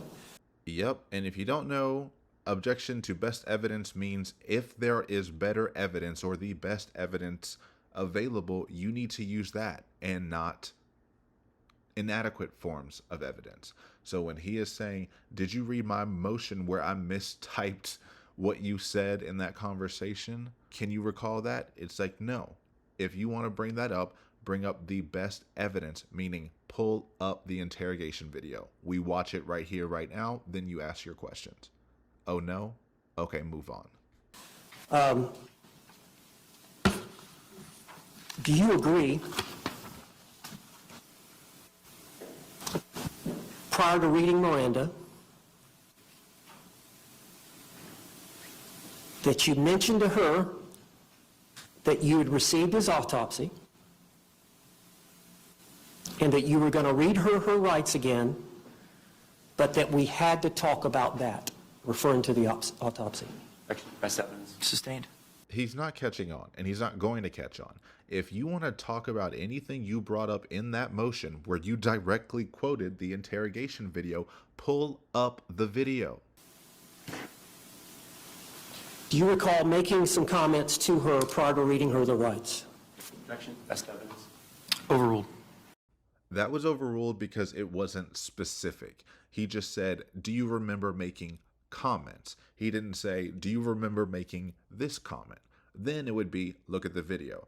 Do you remember making any comments whatsoever? I'm not specifying which one specifically. Oh, okay. Now I can move on. Yes. Is it the policy of the Orange County Sheriff's Department to make any statements to them about the interrogation prior to reading Miranda? Objection, relevance. Overruled. One more time?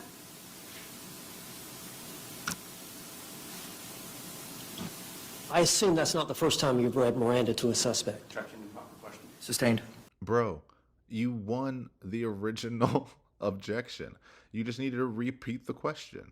Is it policy to say something about the interrogation before reading Miranda? Yes or no? I mean, the truth is you probably forgot the question, and that's why you segued. But go back and re-answer. You won. I mean, you didn't really win. You just didn't lose. They didn't win. Let me go back to the first question then.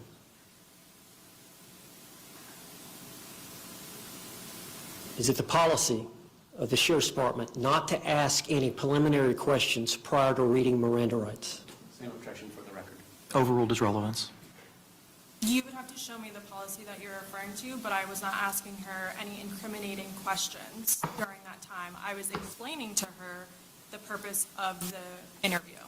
Well, have you ever been, I understand you must have undergone some training on Miranda rights and how to interrogate somebody. Objection, proper. Sustained? How long have you been with the Sheriff's Department? Since 2013, How long have you been a homicide detective? over 6 years. Okay.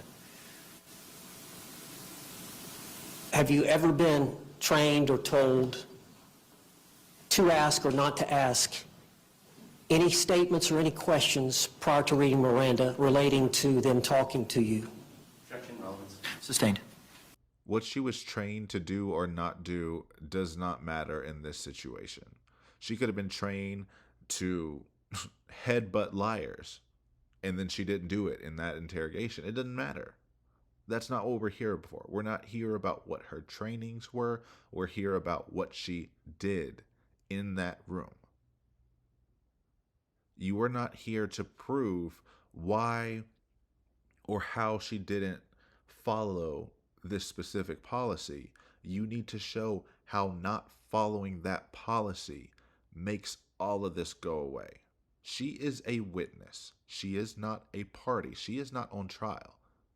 Your client is. Can you tell us if you recall saying anything to her prior to reading her Miranda? I recall briefly talking about getting the autopsy results, and that I wish to have a conversation with her. All right. Do you recall again reading her Miranda rights to her on video? Yes. Do you recall again omitting question number 9 on the standardized Miranda rights form for the Orange County Sheriff's Office? Objection, relevance. Overruled. It's relevant, but objection asked and answered. He has asked all of these questions before. We are just circling around and around and around because he builds this up, he builds all of this up, and then he can't knock the point home. So then he tries and he gets swerved, and so he has to rebuild again just to strike out. So here we are, rebuilding again. Objection asked and answered. Let's move on, please. I did not ask her question number 9. Okay. Do they have a Miranda cards form in the interrogation room? So you would have had that on your person?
Now that things are about to really start happening and we're getting into the nitty gritty and she's going full off kilter, I'm going to blame him for me murdering him, and I'm going to smear his name, his family's name. I'm going to use my child as a prop. I'm going to blame it on my ex-husband. I'm going to use every single thing I can use in order to protect myself, to not face the consequences of my own actions. And now that I see all of this happening, ramping up more and more and more, I love seeing the pink cuffs. I do. I love seeing the pink cuffs, and it feels wrong inside to do that, but I'm like, oh, those look uncomfortable, and I love that for you. You may.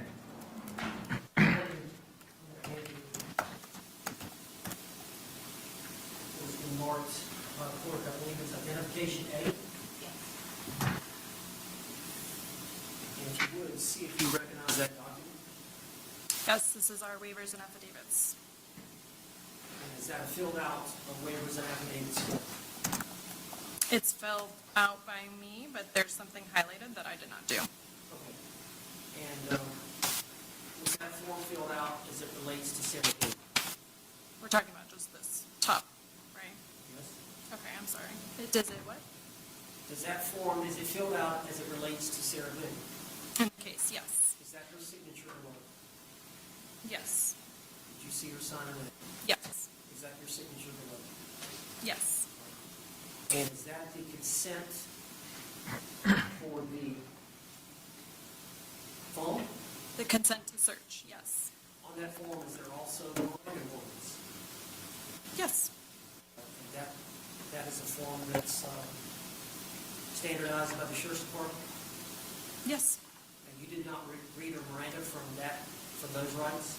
From this piece of paper, Yes. that's audio and video recorded, no. See, this is why I love Chelsey.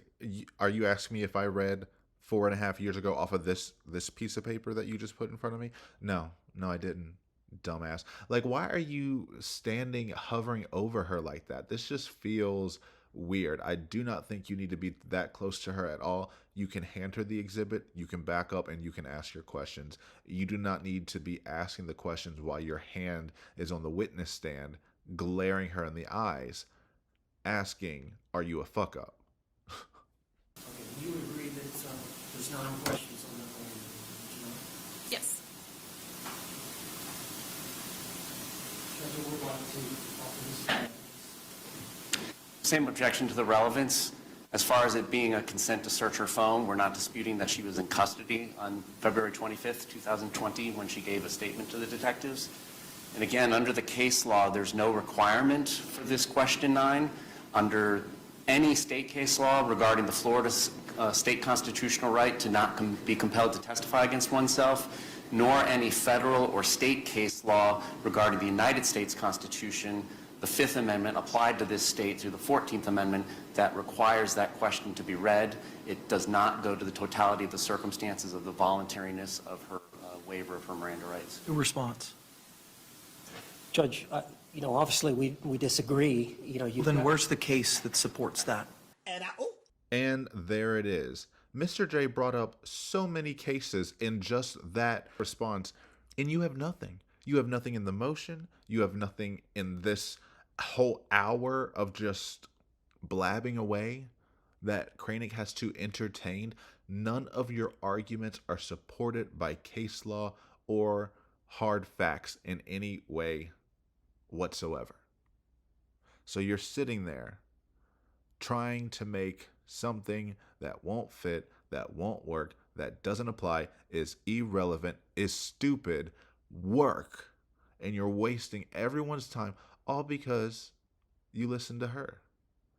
The only proof you have, like you said, is her testimony. And see how much that's worth.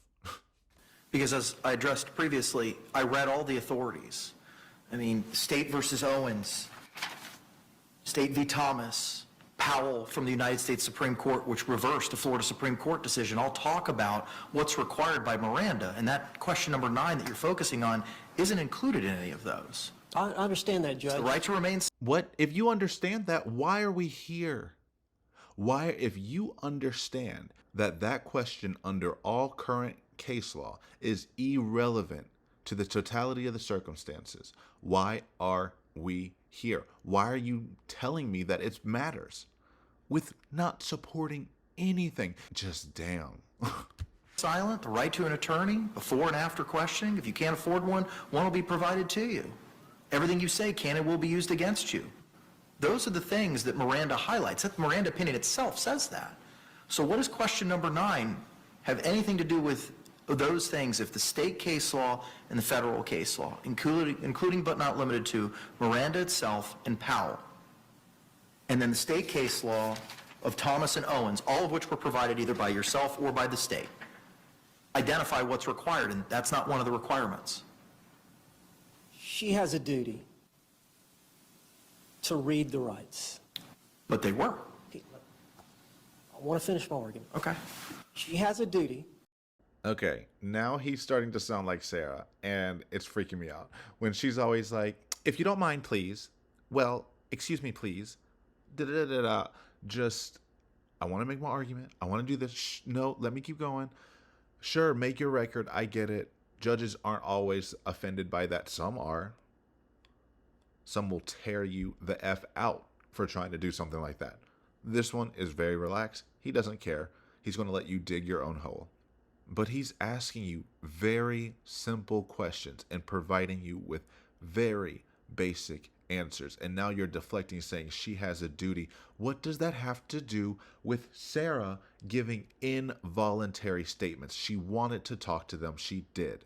You need to prove to us that she didn't want to talk to us, and she did anyway. To read the rights.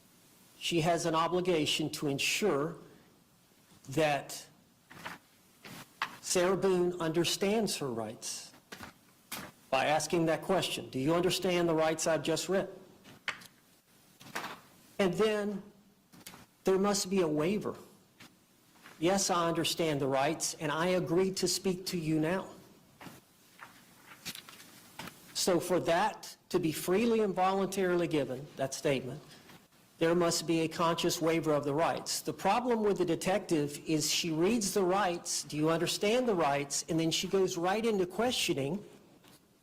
She goes right into questioning without saying, do you agree to speak to me? Understanding your rights, do you agree to speak to me now? That goes directly to whether or not it was freely, voluntarily, and knowingly given, the statement, and whether that waiver was. So under the totality of the circumstances, I think that evidence is relevant.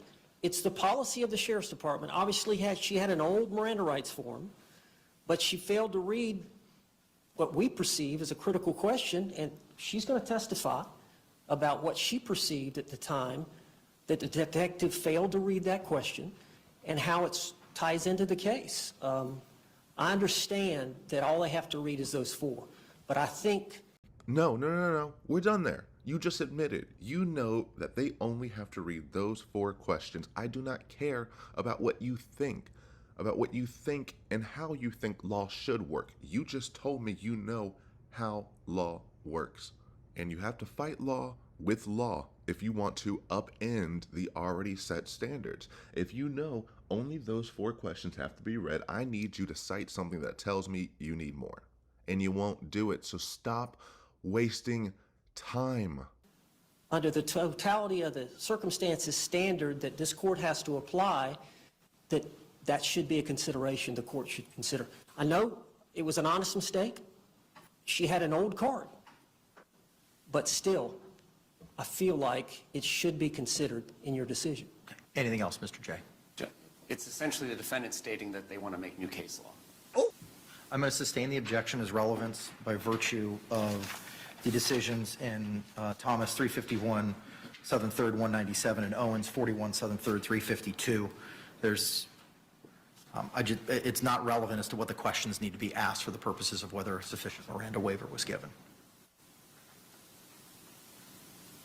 Do you agree, Detective, that after you read her those Miranda rights on the 25th, when you were reading her Miranda and about to question her, was different from the situation the day before when you read her Miranda in the squad car? Yes, I had more evidence. That was without the autopsy.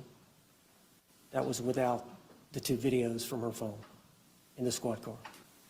Yeah, I did, at the time of the interview, yes. And in the squad car, she was free to leave. I mean, I didn't tell her she was free to leave, but I mean, if she didn't want to talk to me, she didn't have to talk to me. Okay. Exactly, because her first question when reading the Miranda rights was, so you have the right to remain silent. And then she paused and said, do you understand that? And Sarah said, yes. And then she kept going through the Miranda rights and then asked for those answers towards the end of that. But she stopped at the very first one and said, do you know you don't have to say anything? You don't have to talk to me at all right now. She said yes. She wanted to because she wanted to frame her own story. Why? Because that's what she does with the cops. At every single body cam footage we've ever seen, she has been the one to frame her story. We have never seen George talk to the police first and frame his story. It's always reactionary. She calls the police, they go after him, finally get his story. Sometimes he just goes to jail without a cause. Other times they go and confront Sarah, being like, why didn't you tell us? Boom, boom, boom.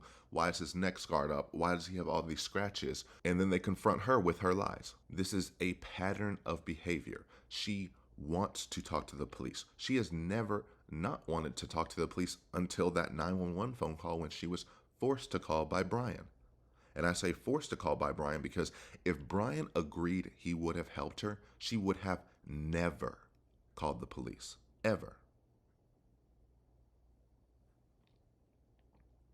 At least not saying that she knew what happened, at least not saying her story. She would have made up something else. She would have probably blamed it on Brian.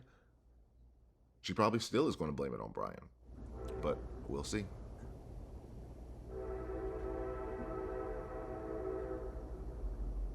Linda knows how it's going to go down too. Just saying. That's all the questions I have at this time. Thank you. Any redirect? No, thank you. All right, can this witness be released? I'd like her to stay. All right, subject to recall. Thank you. State, you may call your next witness. No additional witnesses or evidence on this issue, Judge. Okay, all right. Anything from your side of the ledger, sir? Okay, this whole next part is really boring, and it's just them going through a few papers that aren't really consequential. That was Chelsey's testimony. I think she did a great job. She came in there, she answered the questions. It wasn't really a hard testimony day. Trial will be way harder for her, but she got warmed up. She knows exactly how he's going to question her now, unless he gets Mr. Henderson or Mr. Beck to do that, which honestly would be smarter. If she's already seen how you cross-examine, get someone she hasn't seen and probably won't trip up. But no, that all just proved how useless this whole hearing is, but we're here and we're about to move on to Miss Paulson's testimony.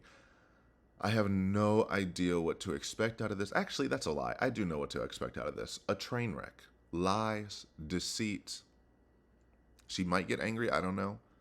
But no matter what, I know it's going to be a show of some kind. She could never pass up this opportunity. And this just comes to show you that she 100%, she must now, will testify at trial. She did not have to testify in this hearing, but she wants to. And I bet her lawyer did not want her to do that. But she pushed and said, this is what I want to do. And it's going to be so ironic because this is the only proof he's been working on. He is all of the arguments he made with Chelsey where I have her testimony that says this, I have her testimony that says that, and now we're about to hear her testimony. So buckle up and let's see what this is. A little preview before trial. Any further witnesses, evidence, or testimony, sir? Judge, I'd like to call Sarah Boone. Ms. Boone can approach the podium. She was previously sworn at the beginning.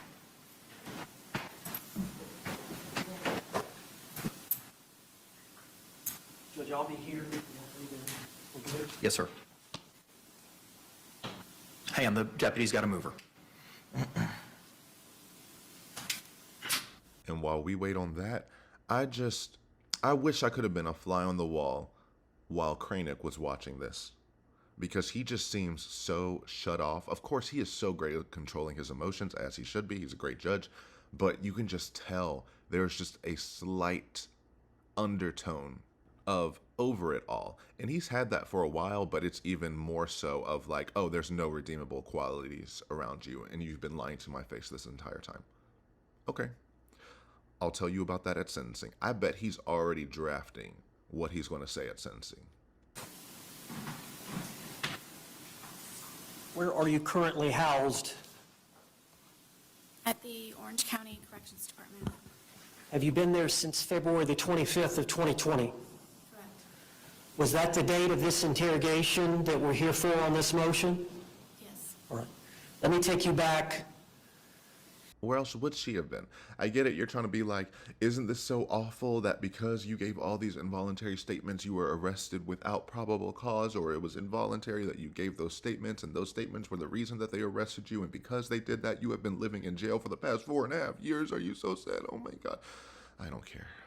To the morning of finding George Torres in the suitcase,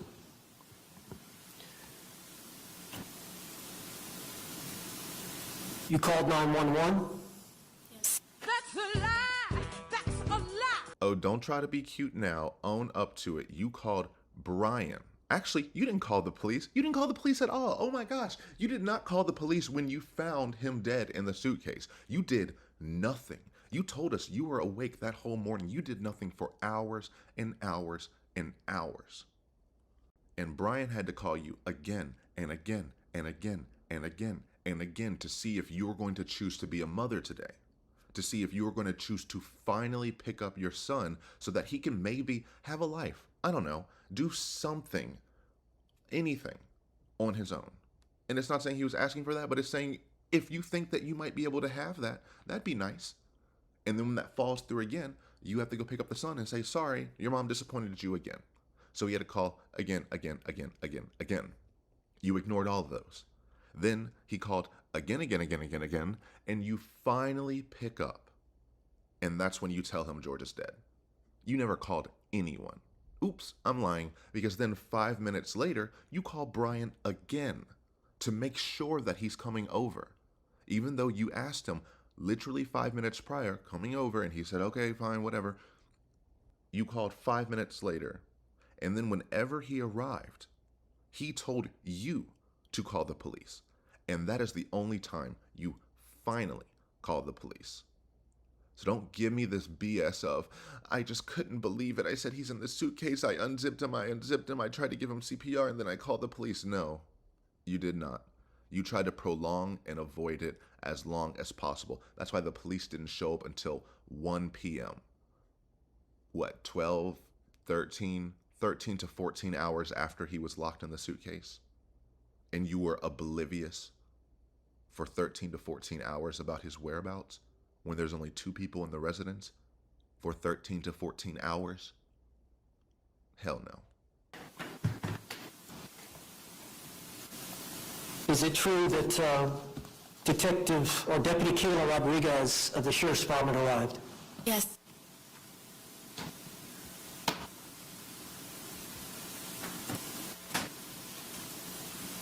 What mental state did you have at that time?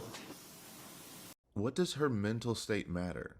It somewhat slightly matters in order to form, were you able to understand what was happening before you? But you said yes. You said you were. Regardless of how your mental state was, you were asked questions, you responded to them, and you spoke anyway. Your mental state at the scene of a crime is not going to be great. No one's is. Everyone's going to be flustered, high heartbeat, just nervous, especially if you're the murderer. But that doesn't mean you could not comprehend what was happening, evidenced by the fact that you talked to everyone within earshot. Your mental state was strong enough to where you can tell all those stories. So it is not important in this specific hearing, because all we need to know is, 1, what was the Miranda issue, why the Miranda issue was big enough to suppress all of it, and if she agreed voluntarily to give statements.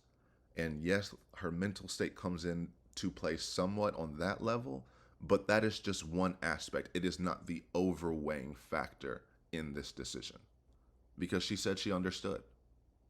The cops can only go by what she says. If she said she didn't know what was happening, she was unsure, and they kept asking her questions anyway, if she kept giving all of these neutral / I'm in this haze kind of response and kind of answering here, and they're pushing her, then you say, what was your mental state? I wasn't able to form sentences. I wasn't forming coherent thoughts. The police kept badgering me, so I thought I had to tell them something in order for whatever to happen. That's when mental state makes more sense. Not when you have a whole anthology story to tell everyone everything, even on the 911 call. I was very confused. It was very hazy. I didn't understand the monumental amount of people that were there and what they were doing with taking things from my home. I was worried about my dogs. I was worried about my son. No, you were not. And yes, you were worried about those dogs. This would be the time I would pull up the receipts of the male body cam footage where he's like, oh, your dogs. And she's like, my dogs? Where are my dogs? And they're like, they're under the table. They keep getting out. Do you have a crate or anything? And she's like, I have a leash. But what is happening? What is on? How is she not moving? Because there's like a million police officers in a house and a dead body in there as well. I was so annoyed with how concerned she was over those dogs because she showed more genuine empathy, concern, and feeling and emotion to what could happen to dogs surrounded by police officers that are not going to cause harm to the dogs than she did about the harm she caused about what she did to George. She felt nothing towards that. Nothing. The idea that those dogs might be uncomfortable while they are investigating a murder scene, the most worried she's ever been. She didn't care about her son that much either. She used her son whenever she could in order to get that sympathy. She says, she doesn't bring this up until everyone's around and she realizes she's not going to be able to leave for a while. Well, I have to go pick my son up. You didn't care about that this morning when Brian was calling you 5 million times. If you were worried about your son, you would have picked up and immediately said, hi, George is dead. What are we going to do about my son? Hi, George is dead. What are we going to do about our son? That would be having concern for your child. But what you're doing now is what you have always done, and you have used that boy as a prop. I feel so bad for him, and I hope he gets all the love he can from Brian, and that he is surrounded by friends and family that do support him in a way his mother never has or could, because she only remembers her son when it benefits her. Whenever it is an inconvenience, poof, he disappears. Poof, never existed. Poof, Brian, you got to get him out because I want to drink. But now you're concerned about your son. No, you weren't, because another receipt I would pull up here if I could. You told Brian, Brian, don't go. And this was after Deputy Rodriguez said, don't talk to him. And you still said, Brian, don't go anywhere. And he's like, I have to pick up our son at 3. And she goes, I know, but... And she goes, I know. He has to pick up the child. And you knew that. You weren't concerned about him. But you kept bringing him up to anyone who would listen in order to get some sympathy. George's family is going to kill me. What am I going to do? My 9-year-old's here. My 9-year-old. Ugh. The way she uses her son makes my blood boil without end. And I'll probably create a hypercut. I'll probably create a supercut after this of every time she has used that boy as a prop. Because, wow. And she's showing us that's exactly what she's going to do. She didn't have to bring this up because she didn't actually care. If she cared about her son, she wouldn't have zipped her boyfriend in a fucking suitcase the night before, knowing her son was coming over. Okay. We're going to keep going. No, we aren't. Because one more thing, when she said she was like overwhelmed or whatever by the monumental amount of people there, as though this is not a murder crime scene, she has called police multiple times on him, and she's seen multiple officers, 4, 6, 2, 3, it doesn't matter.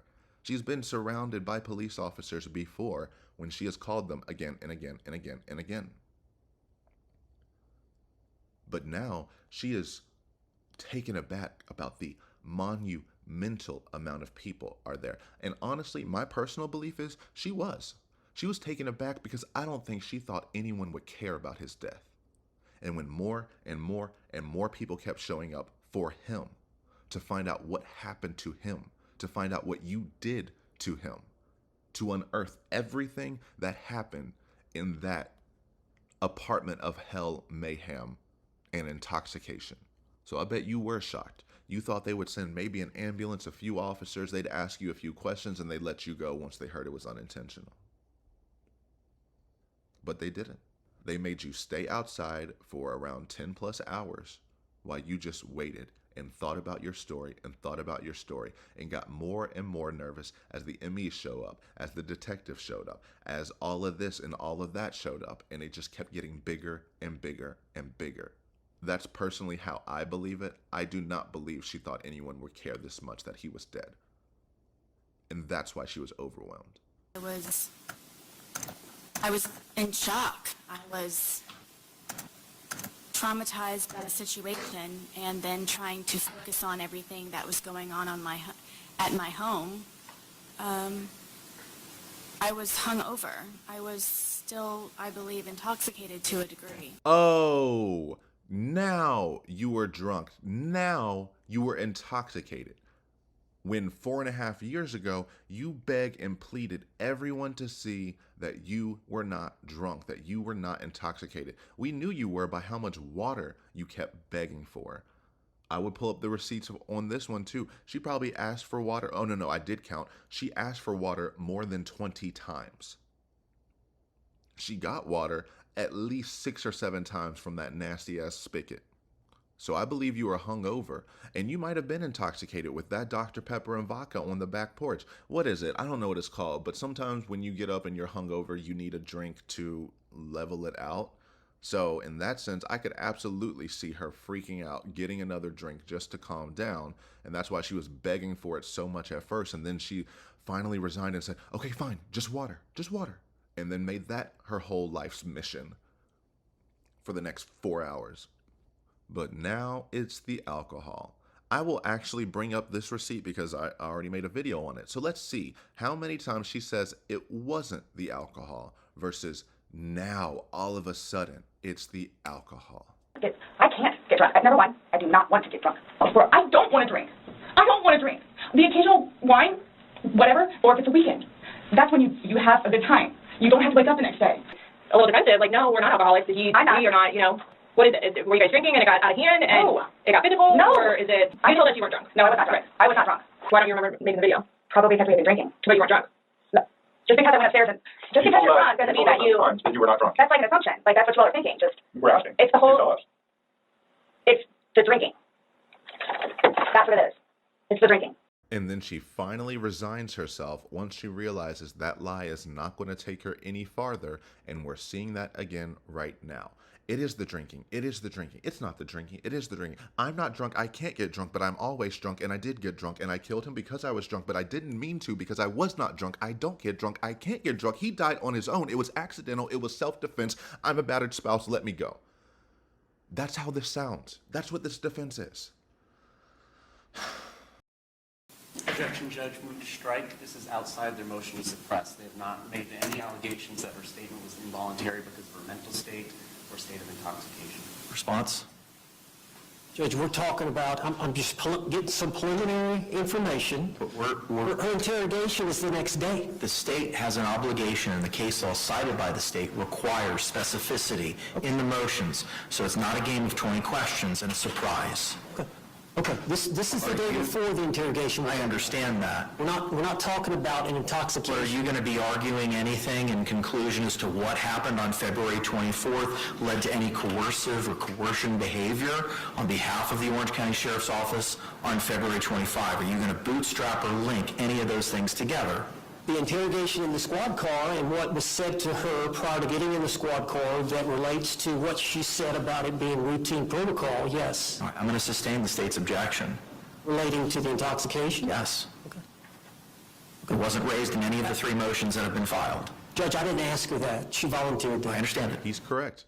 Absolutely everyone is correct in this instance. Mr. J is saying, Mr. J said in the motion that they should not be allowed to make new arguments during the hearing like they always do. They put in these half-ass motions with these weak-ass arguments, and then when they get to the hearing, here are all these new arguments that they want to throw at the wall. Now, I mean, they're not good, but they're new and they're just more abundant. Put that in the original motion.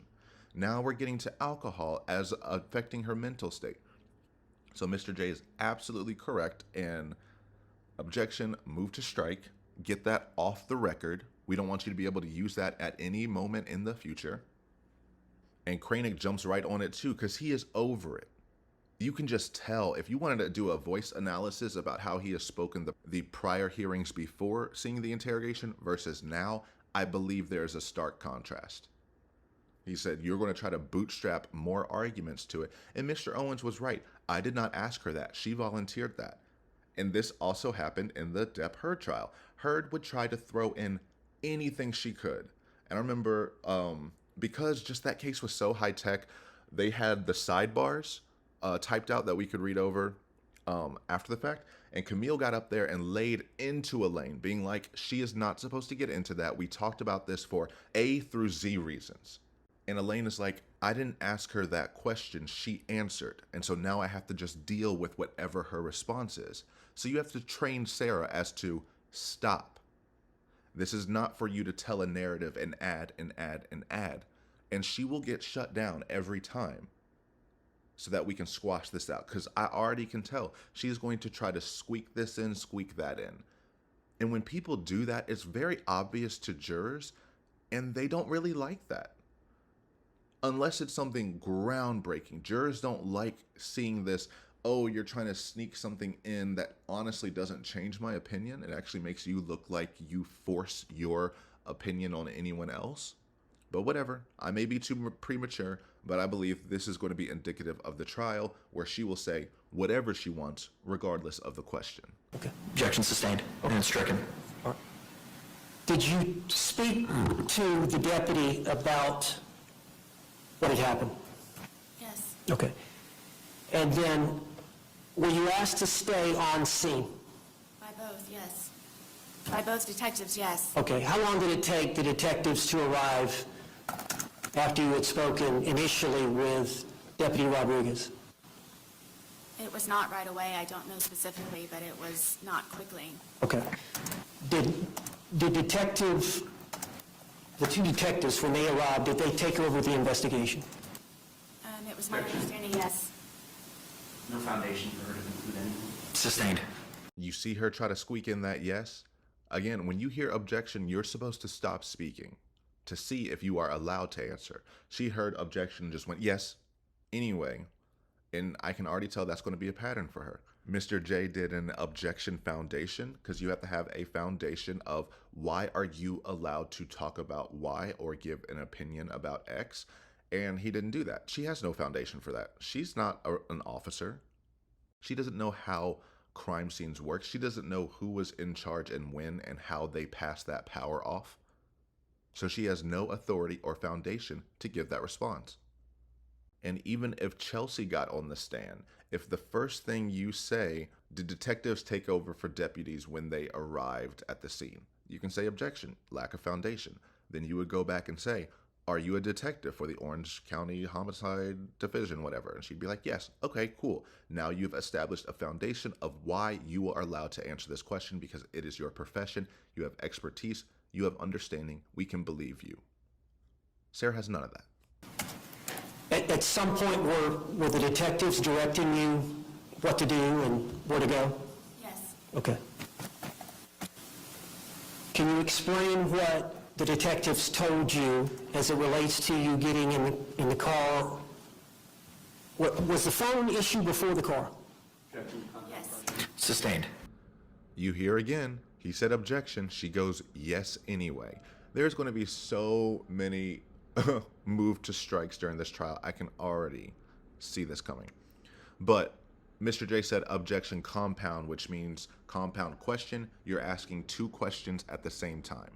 They said, what did the police officers tell you in the car? And then said, also, was the phone thing before this? Those are two different questions. Break them down. Was the phone thing before this? Did the officers, what did they say to you when you got in the car? Let me ask you about the phone. When were you first asked about your phone? From my remembering, it was once they arrived, one of the first questions that Hopesall asked me was if I owned a phone. That's a lie! That's a lie! We already saw earlier that her first question was, who resides here? That's when you brought up George and your pawn of a son again. Then, later on after you're in the middle of your monologuing, she said, was your son home at the time? No. Kept monologuing. What time did you wake up? What time did this? She did not ask for the phone until y'all were good into the conversation. And even then, she wasn't asking you because she wanted your phone. She was asking you because they already saw the phone on the counter when they walked inside. Saw it in the counter, decided to ask you. It wasn't like she's making it sound like they came up to her and said immediately, "Give me your phone." No, you were dumb enough to leave it inside, and now you're mad that they took it. And what did you tell her? I told her it was on the kitchen counter. All right. And what happened next as it relates to the phone? I believe that it was brought to her with someone else. I don't remember. Sustained. Objection speculation, because she's speculating. She doesn't know, so she's guessing. What was the next thing that you were told or talked to about as it relates to the phone? Unlock it. Who told you that? Detective Copsell. Oh, bullshit. When? When did this happen? Because Chelsey said she didn't touch it until crime scene came and was able to process it, taking all the pictures, doing all this, doing all that. But now she's making it seem, because she loves to hide time and detail, so everything happens at once, as long as the narrative helps her. So maybe there was hours and hours and hours between her saying, "Oh, is the phone in there? And can you unlock it?" But the way it's phrased sounds like she went up to her. The first question she asked was, "Do you have a phone? Open it." Take the phone. They look at the videos of you killing your boyfriend, and now they're prejudicial against you. That's the subtext of all of this, even though these spans hours apart. She did say, "Is that your phone in there?" And then they also said, "Is George's phone in there?" And you said, "No, we share a phone." Of course, they're going to ask you to unlock it. Of course, now it's your phone, your phone, your phone. But back then, it's our phone. We share it. How did you unlock it? She handed it to me, and I unlocked it. That doesn't make any sense. They would have asked you for the PIN because they would have needed the PIN later so that they can open it themselves. This isn't just a open it once while you don't tell me anything and then hand it back and then that's it.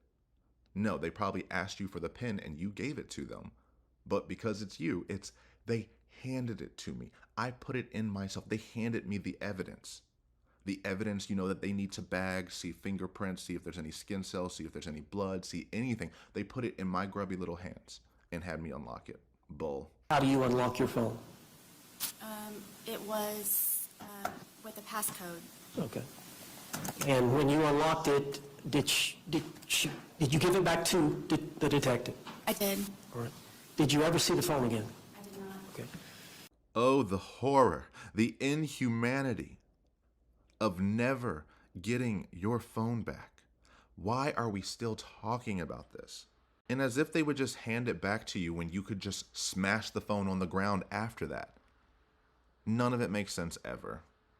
After that incident, was the next time you were spoken to by Detective Copsell was in relation to the interview in the squad car? Yes, she told me I needed to go with her and Detective Lowen to her unmarked vehicle. Right. And did she tell you anything about what was going to take place once y'all got inside the vehicle? That she was just going to be asking me general questions. And that's what she did. She did not ask a single difficult question. It was, what happened? Where? When? How? Who? Anyone else there? This was not an ambush to trick you or anything. You wanted to go. How do we know? Because you nonstop bugged that male officer. His family's going to kill me. His family's going to kill me. Who do I tell? And he said, you tell the detectives when they get here. They got here. That was the first thing you said. You wanted any opportunity to talk to them, to redirect and put the blame on them.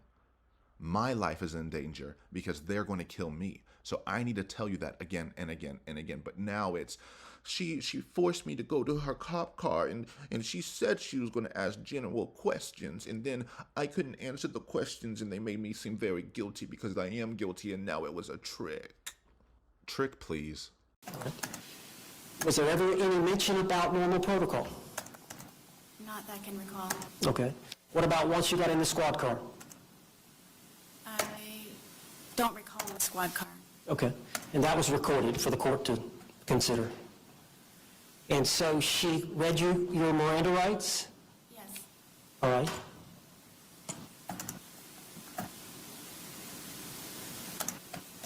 Did you answer the questions? I did. Did they ever indicate to you that you were a suspect? No. Did they ever indicate to you that you were a person of interest? No. Why on earth would they indicate that? Why would they tell the murder suspect that when they still need information, when they just got there? Of course, they're not going to say, hey, can you come talk to us in this cop car because we think you did this and we just need to hear your side. We know if we tell you that we think you killed him, you're not going to lie to us. So that's why I'm just going to be open and upfront with you right now. Oh my God, why are they vacuuming outside so loud?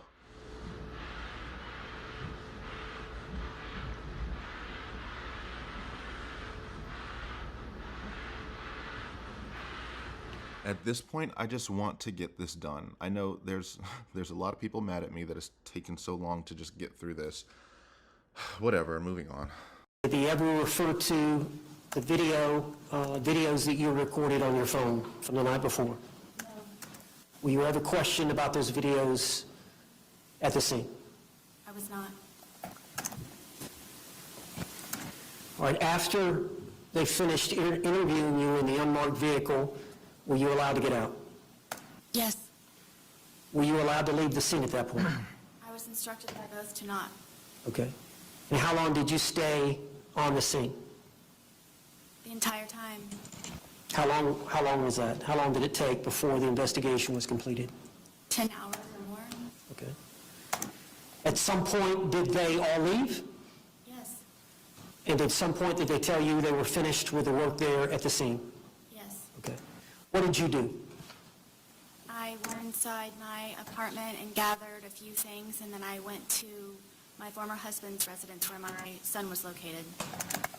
Oh my gosh, leave your son out of this. You are such a terrible mother. I can't get over it. Cannot get over it. And you flaunt him around like, look, this makes me a good mother. No, it doesn't. It does not make you a good mother to kill someone and then bring all that energy to your child.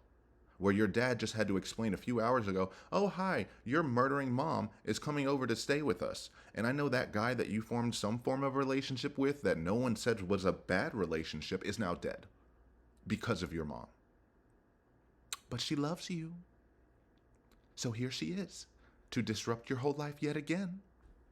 Making it sound like you went over there for your son. You went over there because you were terrified of his family. You said that nonstop. They asked you, could you go anywhere else? Do you have family? You said, I have a brother who's a Marine, one who's in jail, this and that. I have no one. Grandparents dead, parents dead, aunts, uncles dead.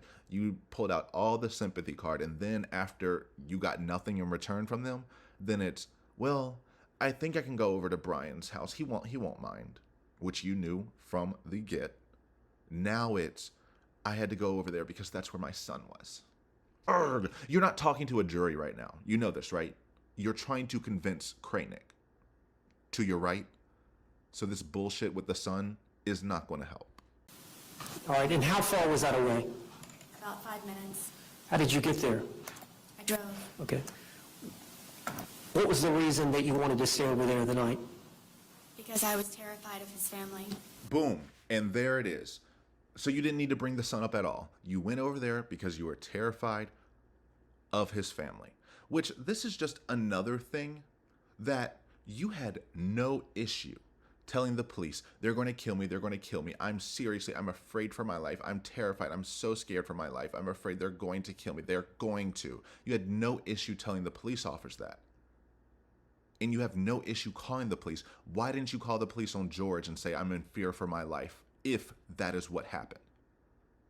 Why didn't you say last night I was in fear for my life from George, and so I had to take this self-defensive measure by zipping him up in a suitcase and murdering him, but now I'm also in fear of my life from his family? Does that mean they should go let you kill off his entire family? No, because it's bullshit just like the rest of this. Now, later that evening, you were going to spend the night there with your son and with your ex-husband? Correct. And did you do that? My son, yes. All right. Later that evening, did you attempt to contact Detective Kopsel? I did. And whose phone did you use? Former husband, Brian Boone. You said your phone had been seized? Correct. And you had consented to that? You signed a form allowing them to take the phone? Yes. Nothing you have mentioned at all ever has been involuntary. You may have thought it was unfair and that it was mean and that they were tricking you. You agreed to all of it. You agreed every single statement you gave. You agreed to hand over your phone. So all this bullshit with the they demanded me to open it and this and that, you let them. You didn't put up any fight. You never once said, no, get a warrant, then you can have my phone. They were going to do that anyway, but they didn't have to because you signed it away. Just like you waived your rights. This hearing is so useless overall. It really is. Have there been any discussion about returning the phone? Copesol told me she or Lowen or both would return back to my apartment to return my phone. And she lies with such a straight face that it's almost impressive that she believes her own lies. Chelsey was just on the stand saying, I don't remember any phone call. Even if we did have a phone call, I would not have given her a timeline of when we would have returned it. I did tell her I would like her to come down to the station tomorrow because I will have gone to the autopsy and we would have more questions. Now she's saying, I called her. They told me they were going to hand deliver the phone to me at my apartment the next day, even though you told them you were going to be at Brian's. And you never told them when or if you were going to return to your apartment. Like, just think through your lies. Just think through them a little bit to see if they could make sense at all. It couldn't just be, they said I could get the phone back and that I could go to the station and they would give me the phone. It's, they said I could get the phone back because they were going to hand deliver it to me. I know I've said this so many times. I just can't believe it. That's the lie you landed on. I called them, they said they were going to hand deliver it back to me, and they lied. So I had to call them again and go to them since they didn't do what they said they were going to do and come to me. And then it was a trick, and I never left ever since. And I've been in these pink cuffs ever since. Good. Because if you're dumb enough to go to the police the day after committing a murder, this is exactly where you deserve to be. And when did they tell you this? Before they left the scene. And did they tell you they would return your phone where? To myself at the apartment. And is that what you understood they were going to do? Yes. Was there ever any talk about you coming to the sheriff's department the day of this event? No. All right, so later that evening you borrowed your ex-husband Brian Boone's phone and made a phone call. How did you know Detective Copesel's private cell number? She gave it to me before she left the scene. And did you call her? I did. Do you recall about what time you called her? I believe it was around 9:30 or 10 o'clock. And that would have been on February the 24th of 2020? Yes. Yet again, nothing makes sense. The math isn't mathing anymore. You just said you were on that crime scene the entire time, 10 or more hours, meaning 10 minimum. They did not show up until 1. The homicide detectives didn't show up until like 1:30, almost 2. And then the 10 hours. So how are you calling her at 9 when you are still literally on the scene?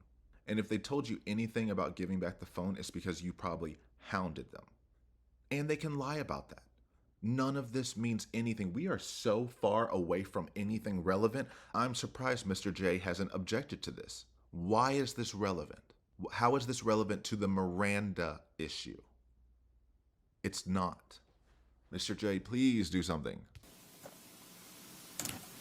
All right, can you tell us why you were calling her that night?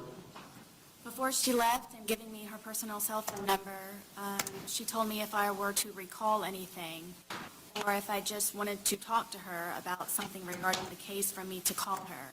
So I took that to heart and felt very uneasy about how they left the scene. Sustained. I could not catch his full objection, but I did hear at the end him saying it's not relevant. And Kranick instantly said sustained. He's been waiting, being like, are you going to say anything? The judge can't make you move on unless you object to it. After she gave me her personal cell phone number, I can guarantee she did not give you her personal cell phone number. She may have given you her personal work phone number, but they don't just give out their personal real phone numbers to just any murder suspect. And she probably did say, give me a call if you remember anything about the case. And then you added this, or if I just wanted to talk about anything that. So Chelsey said she'll be your therapist. Girl, just hit me up if you want to talk and we can gab it out. No. She said, if there's anything relevant to the case that you would like to discuss, feel free to give me a call. And you took that as, I can call for whatever reason, and now you feel uneasy. You should feel uneasy. You murdered him. You know you did. They just had a whole investigation, and for some reason, they let you go. You don't know why? I don't know why. I have no idea why they didn't arrest your ass that day. They had all of the evidence, more than enough to at least hold you. But they let you go. And instead of playing the smart move, I mean, the smart move, if you know you killed him and you know you just lied to everyone, just run away at that point. We're there. You can't get in any more trouble than you already are for second-degree murder. And, killing someone in general. You are going to jail the rest of your life. At that point, might as well just run. But no, you call them. Make sure that they think about you more and more and more. And you paint an even clearer picture in their mind of who you are, what your priorities are, and how guilty you really, really are. But yeah, none of this is relevant. If that mythic phone call existed, because again, you don't have any proof, it's just Sarah's word. If that mythic phone call exists, it doesn't matter what she said on it. Why? She didn't give her Miranda warning over the phone. She gave it to her in person after she brought herself to the station. Whether they brought you there under false pretenses or not. I made that example before. I don't know if I've done it in this video. They could have said, your son, the prop you like to throw away? They could say, your son is somehow wandered into the police station. Please come pick him up, because we know how good of a mother you are and that you would never leave your son just waiting somewhere for hours to where school officials have to call the Brian to see if someone can come pick up this child. They could have done that. And maybe, just maybe, you would have stepped up to the plate and said, okay, fine, I'll do anything for the son I throw around as a prop. I will show him I truly love him. And then you could have gotten there and they could have arrested you, and that would have been legal and okay. So please get back on topic. Go ahead.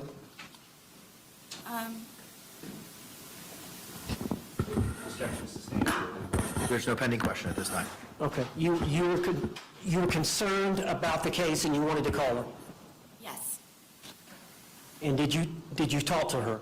Yes. What did you say to her? I told her, in all honesty, that I felt that she was trying to trick me. You're relevant on her state of mind. Sustained. Yep, absolutely irrelevant.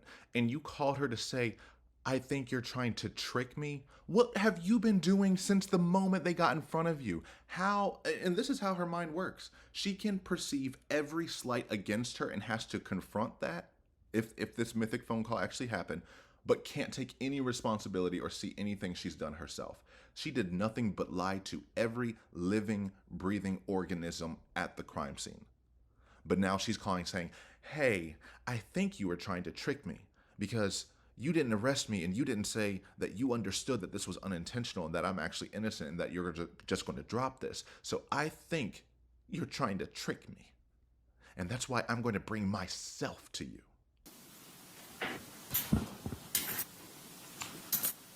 Did you have a conversation about your phone? Yes.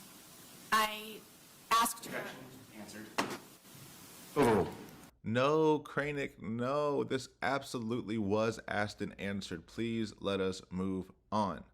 Although the question was better phrased and it's more open-ended and broad of, did you have a conversation about your phone? You're not really tying it down to when, where, how, whatever. You are just saying, did you? And you did. So you can keep going. You may answer the question, ma'am. Did you call for a yes or no? She said yes, and now I don't know what's pending and how to object to it. Did y'all have a discussion about your phone? Yes. Can you elaborate on that discussion? She told me that I needed to come down to the sheriff's department because she was pregnant, and asked me if I remembered about when I was being pregnant, and it would just be a lot easier for her if I were to arrive at the sheriff's department to pick up my phone. What? Oh my gosh. You are so shameless, it's pathetic. This is crazy work. So you're saying not only did she call you, not only did she give you her personal phone and said, you know, call me if you have any issues whatsoever, she also said, I'm not feeling well because I'm pregnant. And you know what it's like to be pregnant, right? Because you threw around your son at least 30 million times the other day. But you're saying she tried to connect with you and get you and say, yes, so please come down here to get your phone. That might be what she heard because she has to filter everything through her own perspective. Even if, I don't think she did, but if she said, I am pregnant and I'm not feeling well, I don't think she knew that she was pregnant when she was being interrogated. You don't know her like that. But if she did, that would make it even worse, the amount of time she brought up her son and how she swore on her son's life. If that did happen and she did know that she was pregnant, swearing on her son's life in front of her was trying to pull at the heartstrings when it makes you look like a more deplorable human. It really, really does. And I feel so bad speaking like this for this past whatever, 1, 2, and 3. I'm exhausted. I'm tired. I need this out of my life at this point. I want to get this out to you all. I'm really sorry it's taken so long. So that's why I'm a little more animated. But also, fuck off. Was there any discussion about you being interrogated at the sheriff's department? No. Was your understanding the sole purpose of you going to the sheriff's department the next day was to pick up your phone? Yes. I don't think I've ever heard any cop ever tell someone, hi, can you come in for an interrogation? Or, no worries, we're just about to interrogate you. And you know that, Mr. Owens. You've done this for 35 years. Tell me how many times you know a police officer has told a suspect, hi, let's go interrogate you now. And the sole reason for the change in plans from them bringing the phone to you was because Detective Copsell was pregnant and not feeling well? Correct. So the next afternoon, did you drive to the sheriff's department? Okay. Tell us, when you parked your car, where you went, what happened? I parked my car and left everything as regular in my car and walked through the front door and went to the window asking who I needed to see, and they, I guess, rang them upstairs, and Detective Lowen came downstairs, and I thought I was supposed to be picking my phone up over a particular window, and he says, no, your phone is upstairs, so we would just like for you to come upstairs, and that's where you can pick up your phone. All right, and so did he escort you upstairs?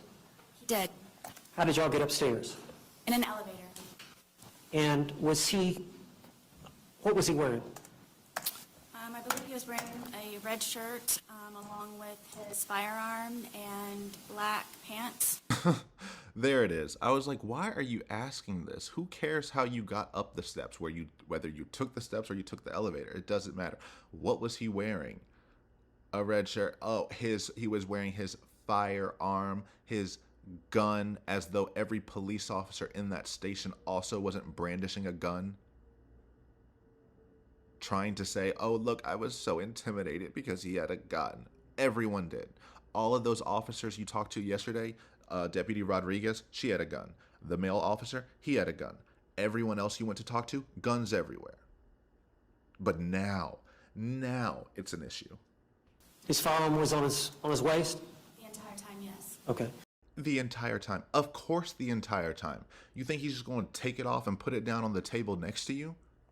And say, oh, are you more comfortable now? No. There's absolutely nothing wrong with him wearing his firearm. Well, actually there is.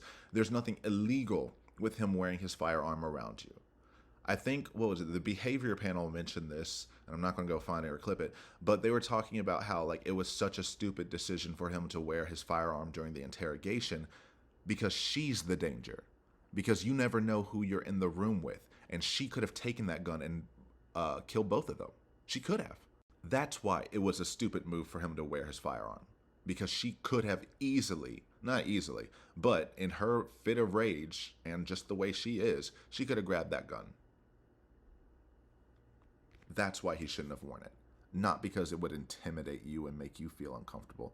No one cares if you're uncomfortable anymore or ever again. So y'all got off the elevator. Where did you go from there? He brought me into a very small room, and they had me sit down, and then from there I had a list of things that I was going to ask them that I might need to do or that I could do. Okay. So from the elevator, Detective Lowen escorted you directly into the interview room, and we've got the recording, the audio and the video.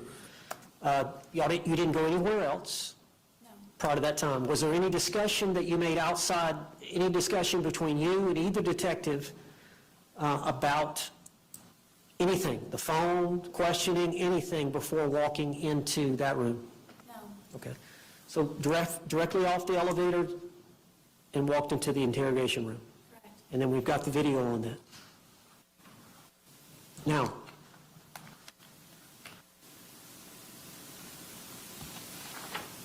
you and I have watched the video, correct?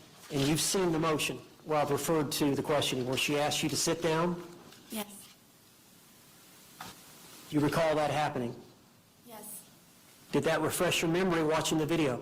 Yes.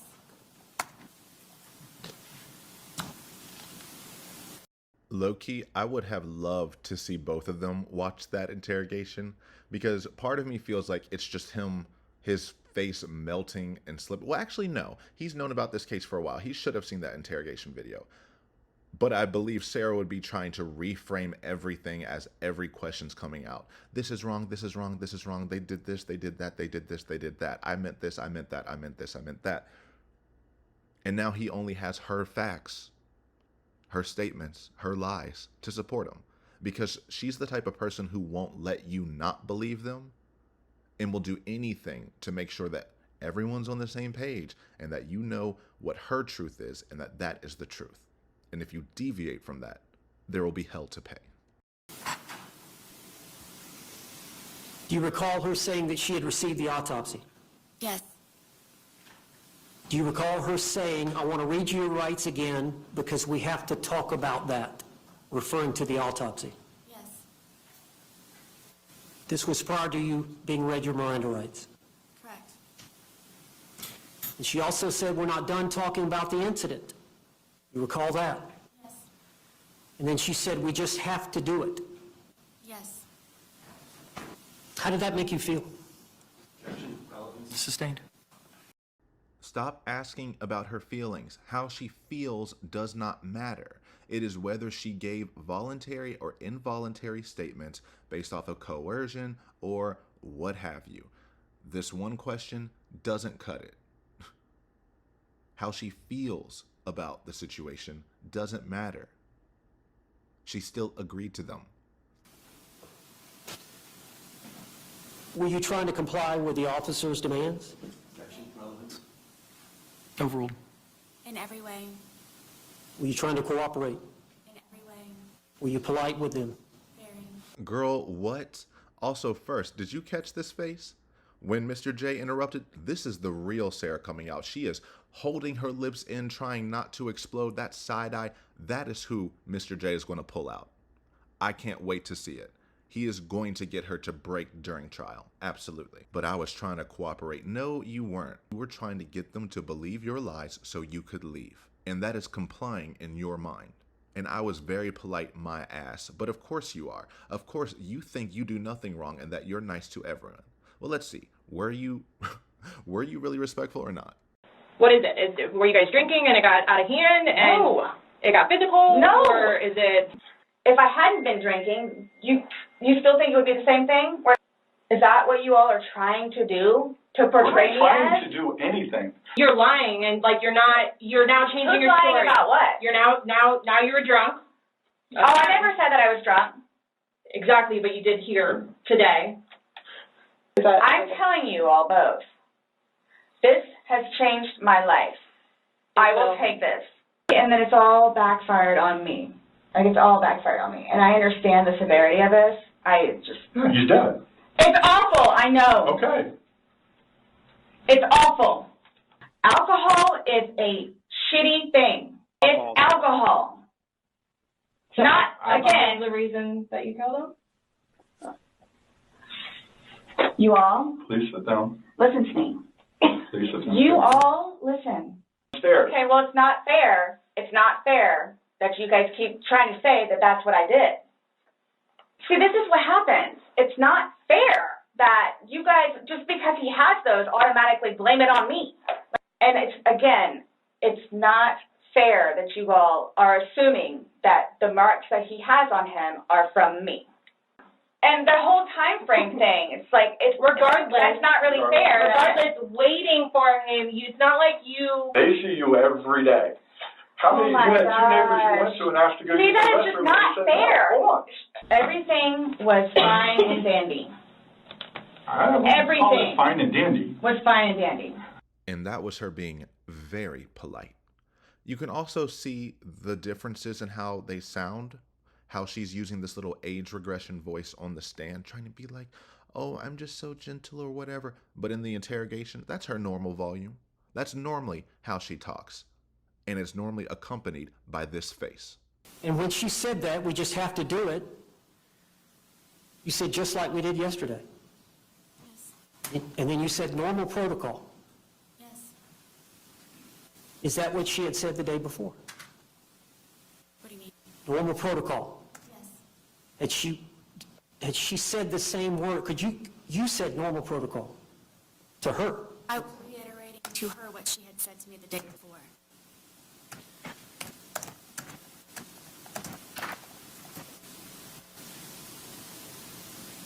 So she read the Miranda Rights to you, Except number 9. except number 9. She read the rights and Oh, girl, please. Except number 9. You didn't even know there was a number 9. Maybe you knew about the number 9 at McDonald's, but you did not know there was a number 9 on the Miranda card and that it wasn't read to you. You only know that now, but whatever. then she said, do you understand what I've just read to you? And you agreed that you had. Yes. But you were not read having these rights in mind. Do you agree to speak to me now? Overruled. I was not asked that question. Is it fair to say that after she read the Miranda rights, and after she said, do you understand the rights that I've just read to you, that she read right into the questioning? She did, correct. So she never got the answer from you. Do you agree to speak to us now? I was never asked that. I was never asked that, she says, clutching her pearls. It's just so pathetic. It really is. I get it. You're fighting for your life. Should have fought for George's life. Maybe I would care about this now. I don't, though. I was never asked that question. As if that would have changed the answer. You came there with a literal agenda, a literal handwritten agenda. But sure.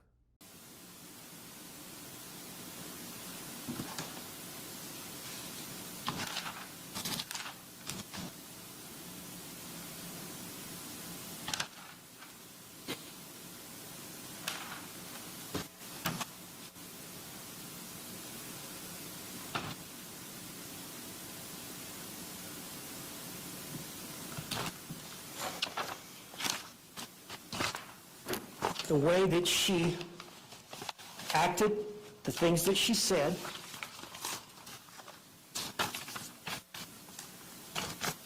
the fact that they had your phone. Did you get the impression you were not getting your phone back if you didn't answer the questions? Objection, irrelevant, assistant custody. Sustained. Why are we going back to this damn phone? Leave it alone. You were almost on a relevant train of questioning for a second. Finally talking about the Miranda, this, Miranda, that. Now we're back on the phone. Did you think that you weren't going to get your phone if you didn't speak? Who cares? We're looking at, was she read her rights properly? Did she know what she was saying was right? Did she give up voluntary statements? Yes, she did. Even if she did not think she could get her phone back unless she spoke, they didn't tell her that. She still volunteered that information. She could have asked, do I have to answer your questions to get my phone back? They would have answered. She didn't do that. The cops can only go by what she responds, and she responded affirmatively to every waiver of her own right. She was in custody? Yeah, it's been conceded by the state in their response that it was a custodial interrogation. Okay, but she wasn't aware of it. She wasn't aware she was in custody. What does her subjective perception matter? It doesn't matter whatsoever. He is trying to make this a subjective argument when it is an objective one, or it needs to be an objective one in order to suppress 2 hours of her saying, I'm guilty. Not a, she felt like she shouldn't have had to say that she was guilty, but she did and now regrets it, so now it was involuntary. But it was voluntary in the moment, just not now. Whether she knew she was in custody or not does not matter to whether her rights were read properly and that she understood them and that she waived them anyway. Your only argument was, did she waive them anyway? And the totality of the circumstances say yes. How? She went to them. She had questions for them. She wanted to talk to the police. That is her waiving her right. Well, under the circumstances, it would matter. I mean, she didn't feel she was free to leave. She was in an enclosed, small space. She was. That all goes to whether or not. Let me finish. She was being questioned. Did you just say, let me finish? Let me finish with an irrelevant point. Boy, if you don't sit down, be quiet, and stop embarrassing yourself over here telling the judge, let me finish, be quiet, let me make my point that's not a point. I get it. He wants it for the record, and judges normally aren't offended by that. They get it, but not all of them. Some of them are very offended by stuff like that, especially when it's useless. If he was making a valid argument and that judge had been aggressive or cutting them off the entire time for no valid reason, then maybe you assert yourself of, I just need to make this record, let me finish. Not the judge who has been entertaining you for weeks at this point and put up with all this bullshit and has been polite and kind and has let you ask questions he could have kiboshed eons ago, and you're going to tell him to shush. You must get that from Sarah. By 2 lead detectives, homicide detectives. One of them was wearing a firearm. She was trying to cooperate as best she could. I think her position is that she was coerced into answering the question. What does that have to do with coercion? Those are all factors that under Ramirez as to whether or not it was custodial. Well, I know some of the factors are whether or not the interrogation actually happens in a police station or not, or whether it happens outside a police station. So just that environment alone. That goes to whether or not it was a custodial interrogation. Okay. I'm struggling with the connection on that being noncompliance with Miranda, coercion, or the third ground of voluntariness. Well, I think it goes subjectively to her and what she was feeling, if she had a free choice or not, based on subjectivity matter. Excuse me, based on subjectivity matter under the case law. Based on the circumstances that she was dealing with at the time, whether or not she felt she had a choice. But what does her subjectivity have to do with that? And there's Craney, again, asking you to provide case law for your points. You're giving me, I feel, subjectivity. We're not here on how she feels or how you feel. We are here for the facts. Give me a case that says their subjective opinion made it relevant, whether they were coerced involuntarily into giving statements. Give me the case law that shows that, and we can run with this. If you don't, then you need to prove to me why her subjective opinion means that objectively this was done incorrectly and has to be thrown out. You can't. You can't, because the only objective evidence you have is she didn't ask this 9th question that wasn't on her Miranda card. That is the objective truth that you have to work with. That is never going to be enough to suppress this. But go ahead. I believe it's relevant. Objection's overruled. I'm sorry, the objection's sustained. I apologize. Did you understand you were not going to get your phone back until you answered their questions? Objection relevant. Sustained. Did you have some questions for them at the end? I did. Did you feel like you had a choice in answering their questions? Objection relevant. Sustained.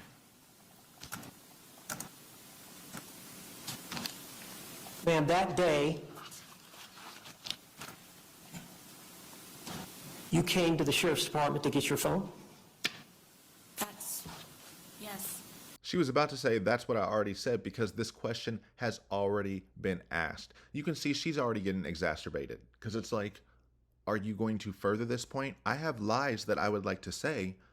We prompted this. Can you go down so I can tell my story? No, he's saying the same things again and again and again and again, and never making any forward mobility. He's going to keep flipping through papers until he's finally like, no further questions. Did you know that you were going to be placed in custody? I did not. Did you know that you were going to be arrested? I did not. Did you know that you were going to be questioned? I did not. Were you trying to cooperate with law enforcement based on her statements that you have to talk to us? Yes. Overruled. Were you there answering her questions because she confirmed that this was normal protocol? That was my understanding, yes. That's all the questions I have. Any cross-examination? Thank the Lord, we are finally done with the struggle of Mr. Owens' questioning. This is going to be a long trial. He is going to need to divide these witnesses up between those three lawyers, because I can't handle this. I can't have this. Sarah's supposed to be your most prepped witness, and you couldn't get through questioning. You need a plan as though all of the questions that are going to help you are going to get objected to. So you know how to pivot, reframe, ask them better, and get your point out and move forward. You did nothing. Everything in this direct examination could have been wrapped up in 5 minutes. It was just the same points again and again and again, and nothing was ever really expanded upon, not in any meaningful way, to show that there was some kind of doubt to sow in the validity of the voluntariness or involuntariness of these statements. It just went to prove, oh, she's a liar. Oh, she's going to change her story. She's already prepping to lie. I mean, she should have done this from the beginning. She should have blamed it on the alcohol from the get, but she didn't. And she said all these statements, and now she's already saying she is going to turn around and say, it was the alcohol. It isn't me. I was in fear for my life because of battered spouse, and I was also drunk, so I didn't know that I wasn't actually in danger and that his cries for help were actually pleas begging me to open. I thought his pleas for help were him saying he's going to kill me, and that I had to film it and laugh because I was so in fear for my life. I was terrified. And now Mr. J is up. Please let this be good. And please don't let this be too long either. I'm ready for this to be done. So that afternoon on February 24th of 2020, when Deputy Kayla Rodriguez arrived at your residence shortly after 1 p.m., you were under the influence of alcohol, correct? Yes. You were impaired by alcohol, correct? I don't know as much as impaired means. Miss Straight A's doesn't know what impaired means? Really? Okay. But this is how she has always been. She has found the delineation between drinking and being under the influence of alcohol is different than being drunk and impaired. So yes, I was influenced and had been drinking, but I wasn't impaired or drunk. That's how she rationalized things. So yes, I was influenced. Was I impaired? We know you were at least cottonmouth AF.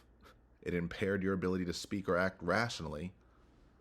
Or maybe that's just how you are normally. But thank you, Mr. J. Straight out the gate, cutting right to the point. No BS. You're saying you were drunk on that day, right? This is a completely different story than you've said before. It did affect, yes. Okay. And that was consumption from the night before, correct? Yes. So you did not go to brunch that morning and have mimosas or anything else to drink, correct? And you consumed no alcohol in your home that morning, correct? Correct. I like his questioning. It's subtle, shady, but impactful. So he's like, you didn't go to mimosa with brunch, right? Being a little cheeky about it, and that's funny. But then it's following up with the real question was, you didn't have any alcohol that morning, right? Yes. Now that's on the record. You can't say you were still drunk, and you can say you were hungover, but you can't say you were still drunk at 1 p.m.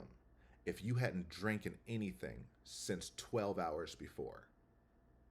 You can be hungover, but you are trying to push out now, I was still somewhat drunk and under the influence of alcohol, which does not comport. If he had reversed those, it would have Still, worked, but it would have been like she would have been able to prep it a little better. Well, maybe I did have the Dr. Pepper with vodka, but because she said that I didn't go to brunch and have mimosas, she was already primed to answer yes to the next question, which was, you didn't drink anything that morning, did you?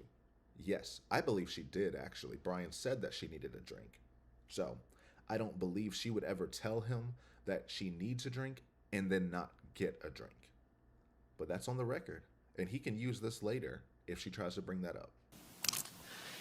So does that affect in any way your memory when you testify about the events that transpired between you and Detective Copesel that afternoon? Ask one more time, please. Did the alcohol have any effect on your memory of what happened between you and Detective Copesel that afternoon? Now or then? Then? Did alcohol affect my conversation with her? There's a jury instruction that says a witness's memory and perception is pertinent. And I'm asking you, did the alcohol that you were under the influence of affect your memory or perception of the events that you've testified to today that you said happened on that afternoon of February 24th, 2020? So did they affect my answer? Judge, I don't think she understands the question. I don't. Okay. It's been asked 3 different ways. It's been asked 3 different ways because your dumbass is pretending you don't know what he's asking.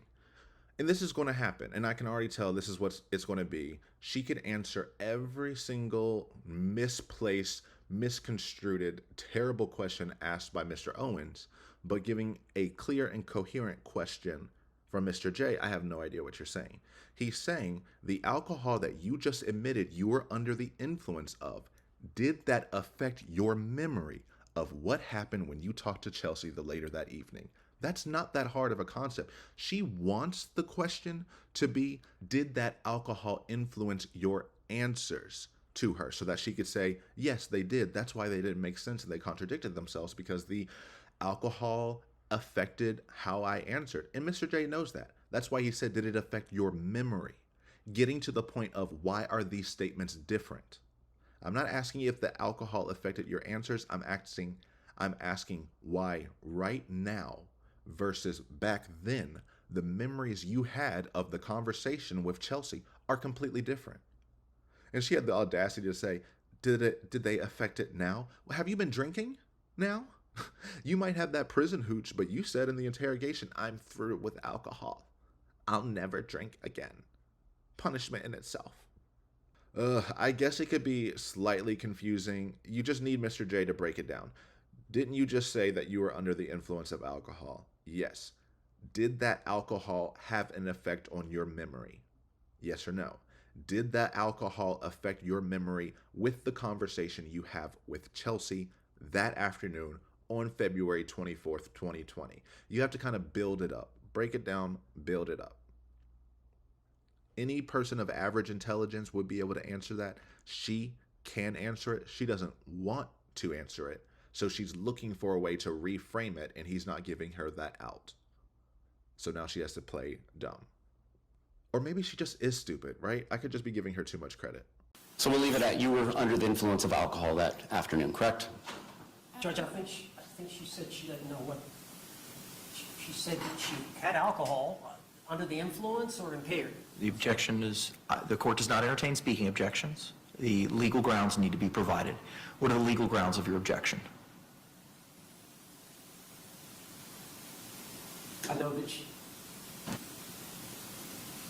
had said she didn't know what it. What are the legal grounds of your objection? I'll withdraw. All right. Craney said, what are your legal grounds? I do not accept speaking objectives, which not all judges do. Some judges don't even ask you or let you give grounds. They just assume you are objecting to any possible grounds possible, and if they see that, they'll sustain or overrule it. So you can just say, objection, sustain, withdraw. You don't even have to give any reasoning for certain judges. Most judges do want you to give those grounds. I'm pretty sure, I don't know where he works, what he does, but maybe where he's from and the courthouse he works in, they let him just spout off at the mouth and try to land this aeroplane of a bad lie. Maybe you're allowed to do that there. You can't do that here. the proper objection was asked and answered, because he did ask this and it was answered. You may proceed. All right. And you understand that you're charged with second-degree murder in this case, correct? You're facing a potential penalty of life in prison, correct? Do you understand that the score sheet minimum is probably about 22 and a half years? I don't know. Okay. Ooh, I didn't know that either for Florida, but that's good to know. The lowest she can get if she is convicted is 22 and a half years or life. Florida doesn't have parole. I think she will get life, but it is good to know that the lowest she can get is 22 and a half years. She would be like 68, 69 when she could possibly see the light of day with perfect behavior. But her face looks a little shocked. I don't feel like any of her attorneys have told her that. I think they've told her that she could face life in prison because everyone knows that, but I don't think she knows at bare minimum, if you are convicted of this, 22 years minimum. In essence, you are not getting out of here. And it is your desire to have these statements excluded from the jury's consideration, correct? Judge, I would object to that. Sustain the objection. I'm on the fence about that one because, yes, she didn't write the motion, Mr. Owens did, but it is her side. And yes, she does want this to happen, but she doesn't know how this works. She doesn't know how suppression actually works, to the point where she wanted to make the decision to have it suppressed. That was the lawyer's decision, and is the reason why the prior lawyers didn't do it, because they know it would be embarrassing just like this, and they didn't want to put their face on TV for this clown show. But she put out that circus ad and she found the perfect clown to do it. Your intent is to testify differently than you have testified in the statements in State's Exhibit 1, correct? Regarding the... I would object to that. I'm not understanding what the question. Mr. J. Judge, a witness's bias is always at issue when they take the stand, and it's our position that her credibility for all the things that she has testified to today, that particularly the things in conflict with Detective Kopsel's testimony, and the court, of course, in a motion to suppress, has to consider the credibility of the witnesses, and you are in the best position to do that. The appellate courts are going to be very deferential to you. It's our position that she's biased. She is charged with second-degree murder. She's facing life in prison. Based on the examination that both state attorneys and defense counsel and the state's expert witnessed today, it is the state's belief that she is intending to testify differently than she testified in the statements that she provided to law enforcement in State's Exhibit 1, and therefore she is biased in all of the things that she's testified about today, because it is her intent to get this statement, all these statements, or the statement on 225 thrown out, so that she is not going to be cross-examined and impeached with it, so that she can testify the way that she testified this afternoon. Response. Did y'all see that slight little shit-eating grin that she put on when he said, have it thrown out?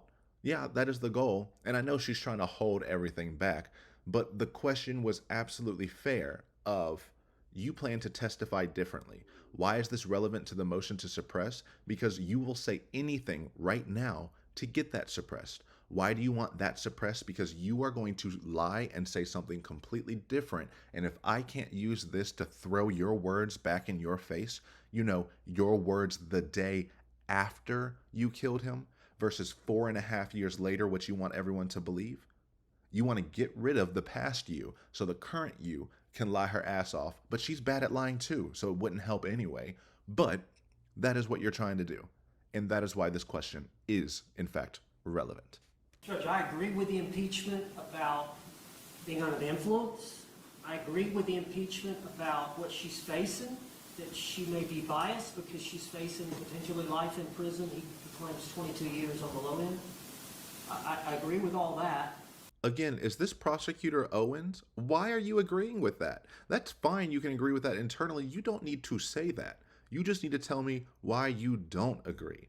Not that he's right she's biased. He's right that she has 22.5 years. He's right that she's full of shit. But I feel something. I swear, if this argument is hinged upon your feelings, I'm over. That is so dumb to say, I agree with all of his factual points, and here's my subjective opinion as to why you should sustain this objection. We just got through at the jail, meeting with the state's expert who evaluated Sarah Boone. I was present.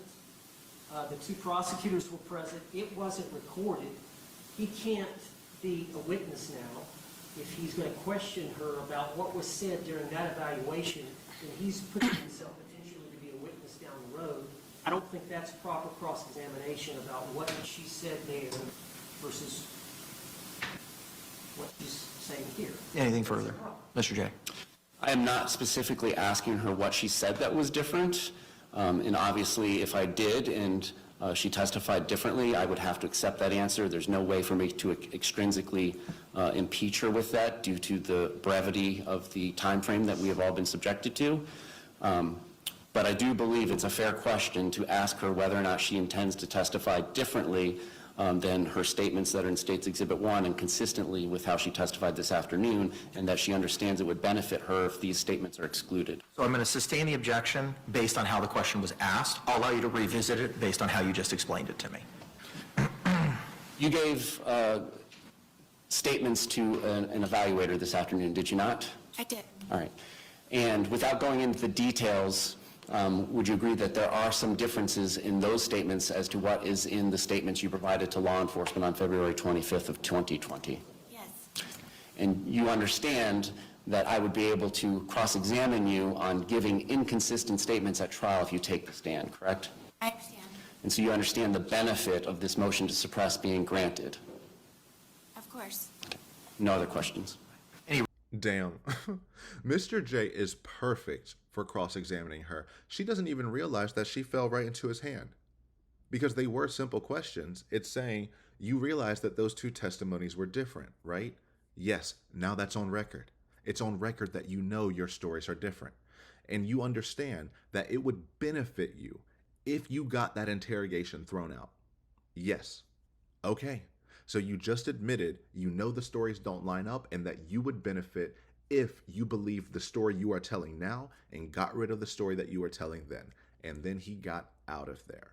Unlike Mr. Owens, who will circle back again and again and get rid of any ground that he possibly could have made. Mr. J, methodical, in, out, done. Redirect examination. Okay. We can have Ms. Boone return back to counsel's table. While she's in the process of returning to counsel's table, anything else further from an evidence or testimony perspective from your side of the ledger? No, sir. Okay. Anything else from the state other than argument? Just argument. Okay. All right. All right. So that was Ms. Paulson's first time testifying. We got a taste of what to expect. We know lies will come out of her mouth like it's air, like it's CO2. They will just flow from her without her budging an inch. And, you know, we expected this, but there will be absolutely no remorse, no improvement, no determination that her character has improved whatsoever.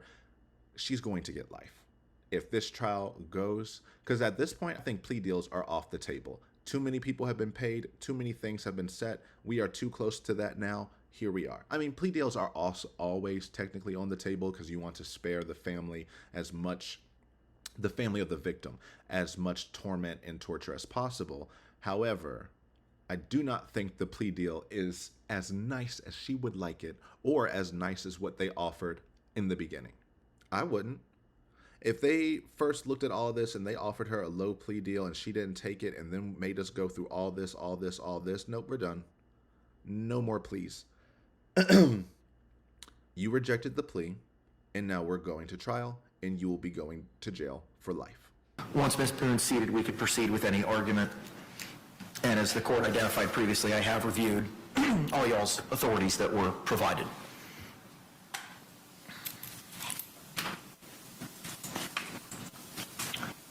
Mr. Owens, it's your motion, sir. You may proceed.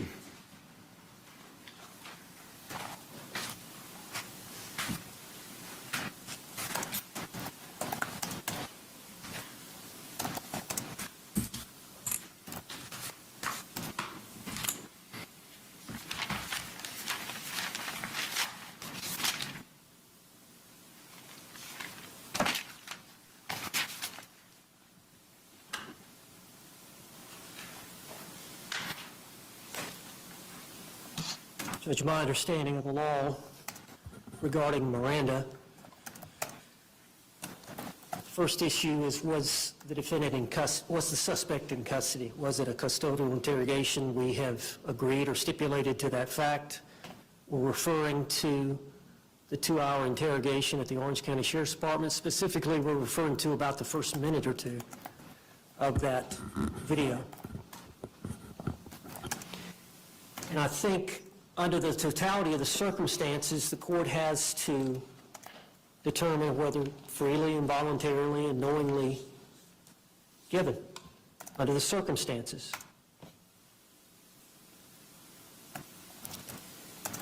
Judge, law enforcement, after they get a valid waiver of rights, that I'm not going to be silent, that I'm going to answer questions, go ahead, ask me and I'll answer the questions. Once that happens, law enforcement is trying to get a confession. Law enforcement is trying to get admissions that they can later use at trial to impeach the defendant and convict him. The law allows law enforcement at that stage to use deception, to lie, to trick. Okay, now what I will say is Prosecutor Owens is going in.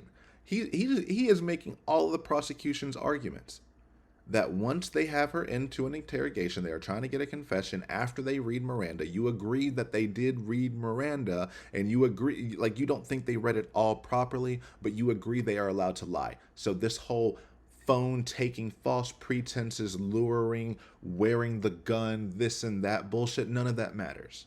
None of it. And you just admitted none of it matters. Why did we spend an hour talking about it then? Wow.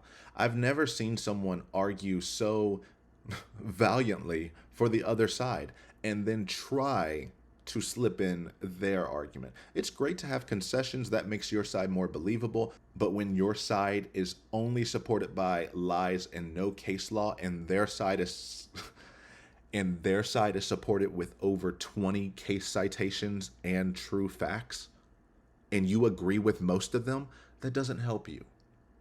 So let's see you try to salvage this excellent argument you are making against yourself. We found the murder weapon. It's got your DNA on it. Your co-defendant has come in here and confessed and implicated you.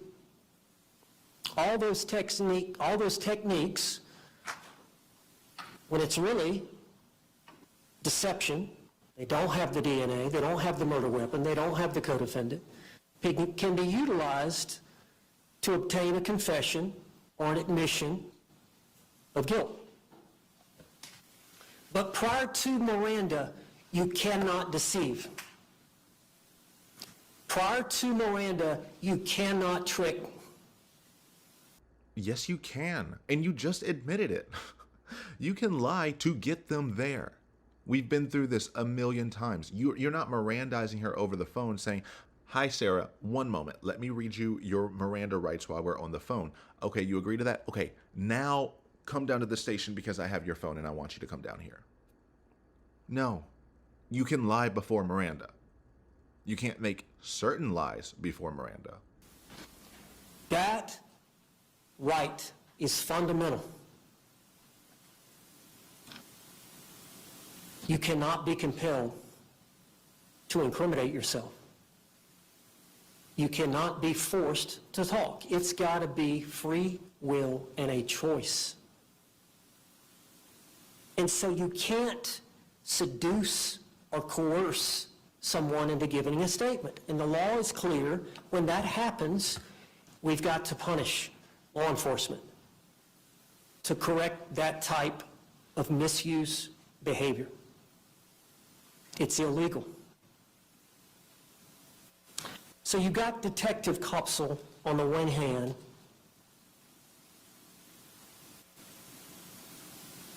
I got to read your rights. And you have a right to remain silent. But within a minute before, The detective is telling Sarah Boone, we have to do this. We have to talk to you. Now, that's confusing. That's deceptive. There's nowhere in policy that that should be allowed or is allowed. There's nowhere in the law that that should be allowed. It's actually illegal to tell a suspect, we have to talk to you. We just have to. Before reading Miranda Rights. That is an illegal statement.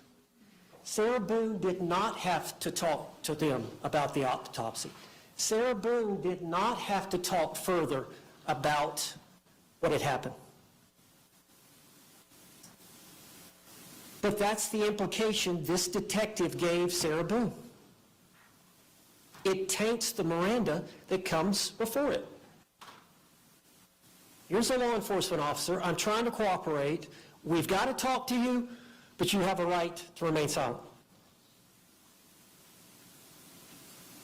But the statement of we have to read you the rights was made before we have to talk to you. Exactly. She told them they had even a conversation about why they are giving Miranda, because we just have to do this. Plain, take it away.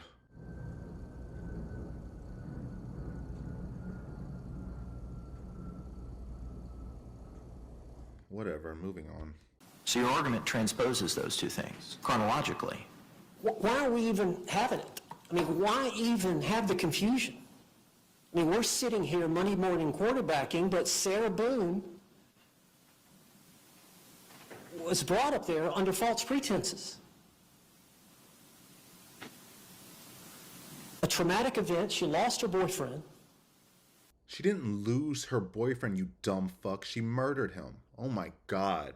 I hate when people say that. I was traumatized because the person I killed died in front of me, and that was traumatic to me. Even though I took their...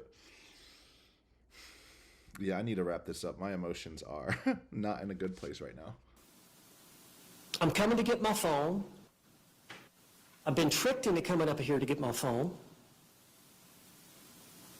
And I'm sitting here having to figure out what to do about whether to talk to these people or not. And she's talking about my rights, but then saying, we have to talk to you. We just need to do it. And then she reads the rights. Right there within a few seconds of each other. That's improper, it's illegal, it's coercive. It forces this not to be a valid waiver of her rights under that circumstance, coupled with the fact that she came down under false pretenses.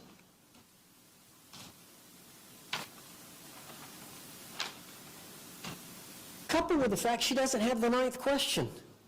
Okay, now we're finally back to your base argument, the thing you came here to talk about. All that other shit doesn't matter. I don't care if she was lured in here. I don't care if she felt uncomfortable. She said, she understood, and she spoke anyway. And now you are shocked that people aren't just taking you at this word and just, you know this wouldn't fly. Please, just sit down already. You are going in a circle now. It's like one of those ant death circles where each ant follows each other and they don't realize that they're in a circle and that they'll never get out of the circle until they all die. That is this argument.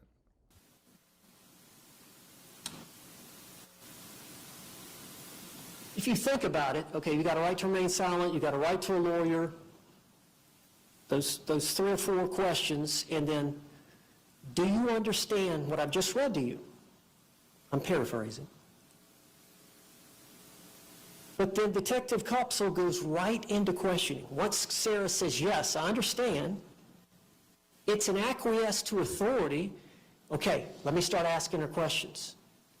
The critical question is, having these rights in mind, do you agree to speak with us? That is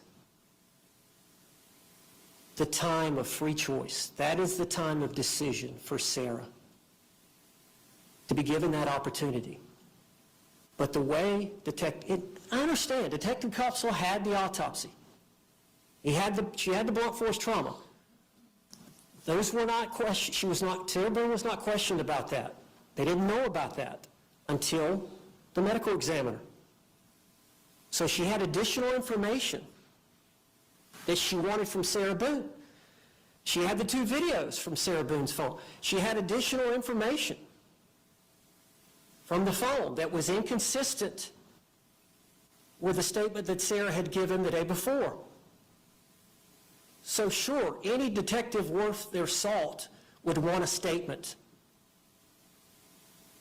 She'd already said we had probable cause. We'd already made our mind up that we were going to arrest her. If she didn't come, they were going to go get her. If she came and said, I want to invoke my rights, she was going to be arrested. They wanted to get some type of admission, confession, statement that they could later use, which they're trying to do now. But under the circumstances, the totality of the circumstances about how she was induced to come down there, about telling them that she had to talk, Judge, it was coercive. We would ask that you suppress the evidence. Any response? Thank goodness we are finally done with Mr. Owen's struggle through of emotion and argument. Just, wow. But at least he can go to Sarah and say, look, Sarah, I said absolutely everything you wanted me to say, and it was just as embarrassing as I told you it would be, but at least we did it. Now we can move on. Mr. J, please bring us home. Judge, the United States Supreme Court has said that confessions are good. They are good for society. It is good when guilty people are convicted. We stand by all the case law that we've cited, and you have reviewed the evidence from start to finish. Under the totality of the circumstances of that 2-hour and 6-minute statement that she gave to law enforcement, she knowingly and intelligently and voluntarily waived her Miranda rights. And under the case law, it was done perfectly fine. There is no requirement that that question number 9 get read. And as far as any credibility issues that are pertinent to the court's analysis, which the state would submit there is not, because we are conceding there was custody on February 25th, they are allowed to use subterfuge and deception to get somebody to come to the police station under the case law and authority cited. But if there is anything that is dependent upon the credibility of either the defendant's testimony or Detective Kopsel's testimony, the state would argue for the reasons of her being impaired by her own admission on the afternoon of February 24th, still from the night before, that her credibility is less than Detective Kopsel's, and of course she has a bias and interest in the outcome of the case, whereas Detective Kopsel has no motivation to not tell the truth about whether she used deception to bring the defendant down to the police station, because that's perfectly acceptable. So we're asking you, for the reasons that we stated in our multiple responses to their multiple amended motions, to deny their motion to suppress. Thank you. Any further argument, Mr. Owens? Thank you, Mr. J. I let it play because I knew that it would be short and I didn't want to stay here any longer. But yes, made all the points. Doesn't matter if she lied or not. Why would she lie about lying? She has no dog in this fight. They'd be like, oh, well, she's against Sarah Boone. Do you know how many cases she has and has had over 4.5 years, and how many times she has to testify at each one of those cases? She don't have time for that. Especially she doesn't have time to risk her own credibility on a nothing hearing where none of it matters. She said what she said, and she meant it. Meanwhile, Sarah has never been consistent on anything. I don't think she's ever told the same story twice. There's always a difference, and it's always a substantial difference that completely changes the context, understanding, and form of whatever conversation story she claims happened. But thank goodness we have made it through the argument stage. Please, Mr. Owens, do not say anything else. Take your L and sit down. No, Judge. All right. Tomorrow is a court holiday. The court has had the opportunity to review all the case law. Court's going to prepare a written order, and you'll have it before the close of business tomorrow. Alrighty, so it looks like that was the end of this motion to suppress hearing, or at least this portion of it. I'm going to cut the video here. I know there's the makeup motion and we can cover that in a different video. I also know at this point, Judge Koenig has already come out with the decision. I'm not going to put it in this video either. In another video, I want to cover all of the documents I haven't covered, and in there I will cover this decision as well as probably circle back to this and talk about the makeup, because I know there was an order on the makeup decision as well. So that'll be something to keep for another video. We are 3 hours and 40 minutes in. I don't think you'll be that upset, hopefully. Well, who knows? Who knows now? Yeah, I just want to say I'm sorry that it's taking me so long. I'm very new to this still. I did not think it would be as difficult as it is, and low-key just mentally stressful. So just know that I am trying my best, and I do love you all, and I love the support you all give, and I love doing these videos for you. Things just get hectic really quickly, and yeah. So I will try my best. The next video that will come out is the interrogation video. I know I get hounded about that and people really want it. I know you've been waiting. I know I've promised to get it out sooner, and I'm sorry. I really am sorry about that. But it's hard working on that and trying to stay up to date. It looks like right now I'm kind of failing at both, but we will get there. Today is Monday, the 7th. I finally finished this morning and plan on trying to post this as soon as possible. I know that jury selection got pushed till next week due to the hurricane, which, you know, is lucky for me. So I should 100% have the interrogation video out to you before trial starts. But wow, that was a hearing. We knew that this was useless. We knew this was not going to get suppressed because, one, it's the weakest argument I've ever heard. A 9th question, when all the other questions have been read correctly and multiple times. The day prior, the day of. The fact that she is well versed with the police after calling the police on Mr. Torres over 16 times in the last year. Probably more than 20 to 30 times in their whole relationship. She knows how the police work. She knows what the rights are. She's been to the state. She's been to this. She's been to that. She's been to the probation officer. She's given everyone her number. She knows how this works. And she's been able to manipulate it for so long that it's been second nature to her, that she thought she could absolutely talk this away. Because she was able to get him arrested all these other times, and she was able to turn it away from her all these other times. She absolutely thought she could do this for George. And the thing that still rings in my head, and it's slightly not important, but it reveals a lot to me personally, was she was overwhelmed with the monumental amount of people there. I truly interpret that, and I do believe she did not think that many people would care about his death, and was overwhelmed by the amount of people who kept coming trying to get answers when she told them from the jump she did it. So yeah, I guess we'll wait and see. I think that's the end of it. So thank you all for supporting. This may not be my proudest video. It definitely is not my proudest in terms of how long it took to get out of it, but I hope you enjoyed it nonetheless, and thank you for the support. I really do appreciate it. And I'm excited to see how this trial goes. I don't know if I'll be able to live stream any of the trial based off of my work schedule, but if there are days that I am free, I will try to. I don't know how to do that on YouTube, but I would love to. I will try to get out as many update videos as I can, even if it's a quick little daily video of this is what happens and there's nothing really substantial, and then do a bigger week recap at the end of each week. But we'll see. I reserve the right to call audibles and adapt according to the chaos that will be this trial. And with that, remember to like, comment, subscribe, dislike if you're feeling it. Until next time. Thank you all for watching this here video. Please like and subscribe.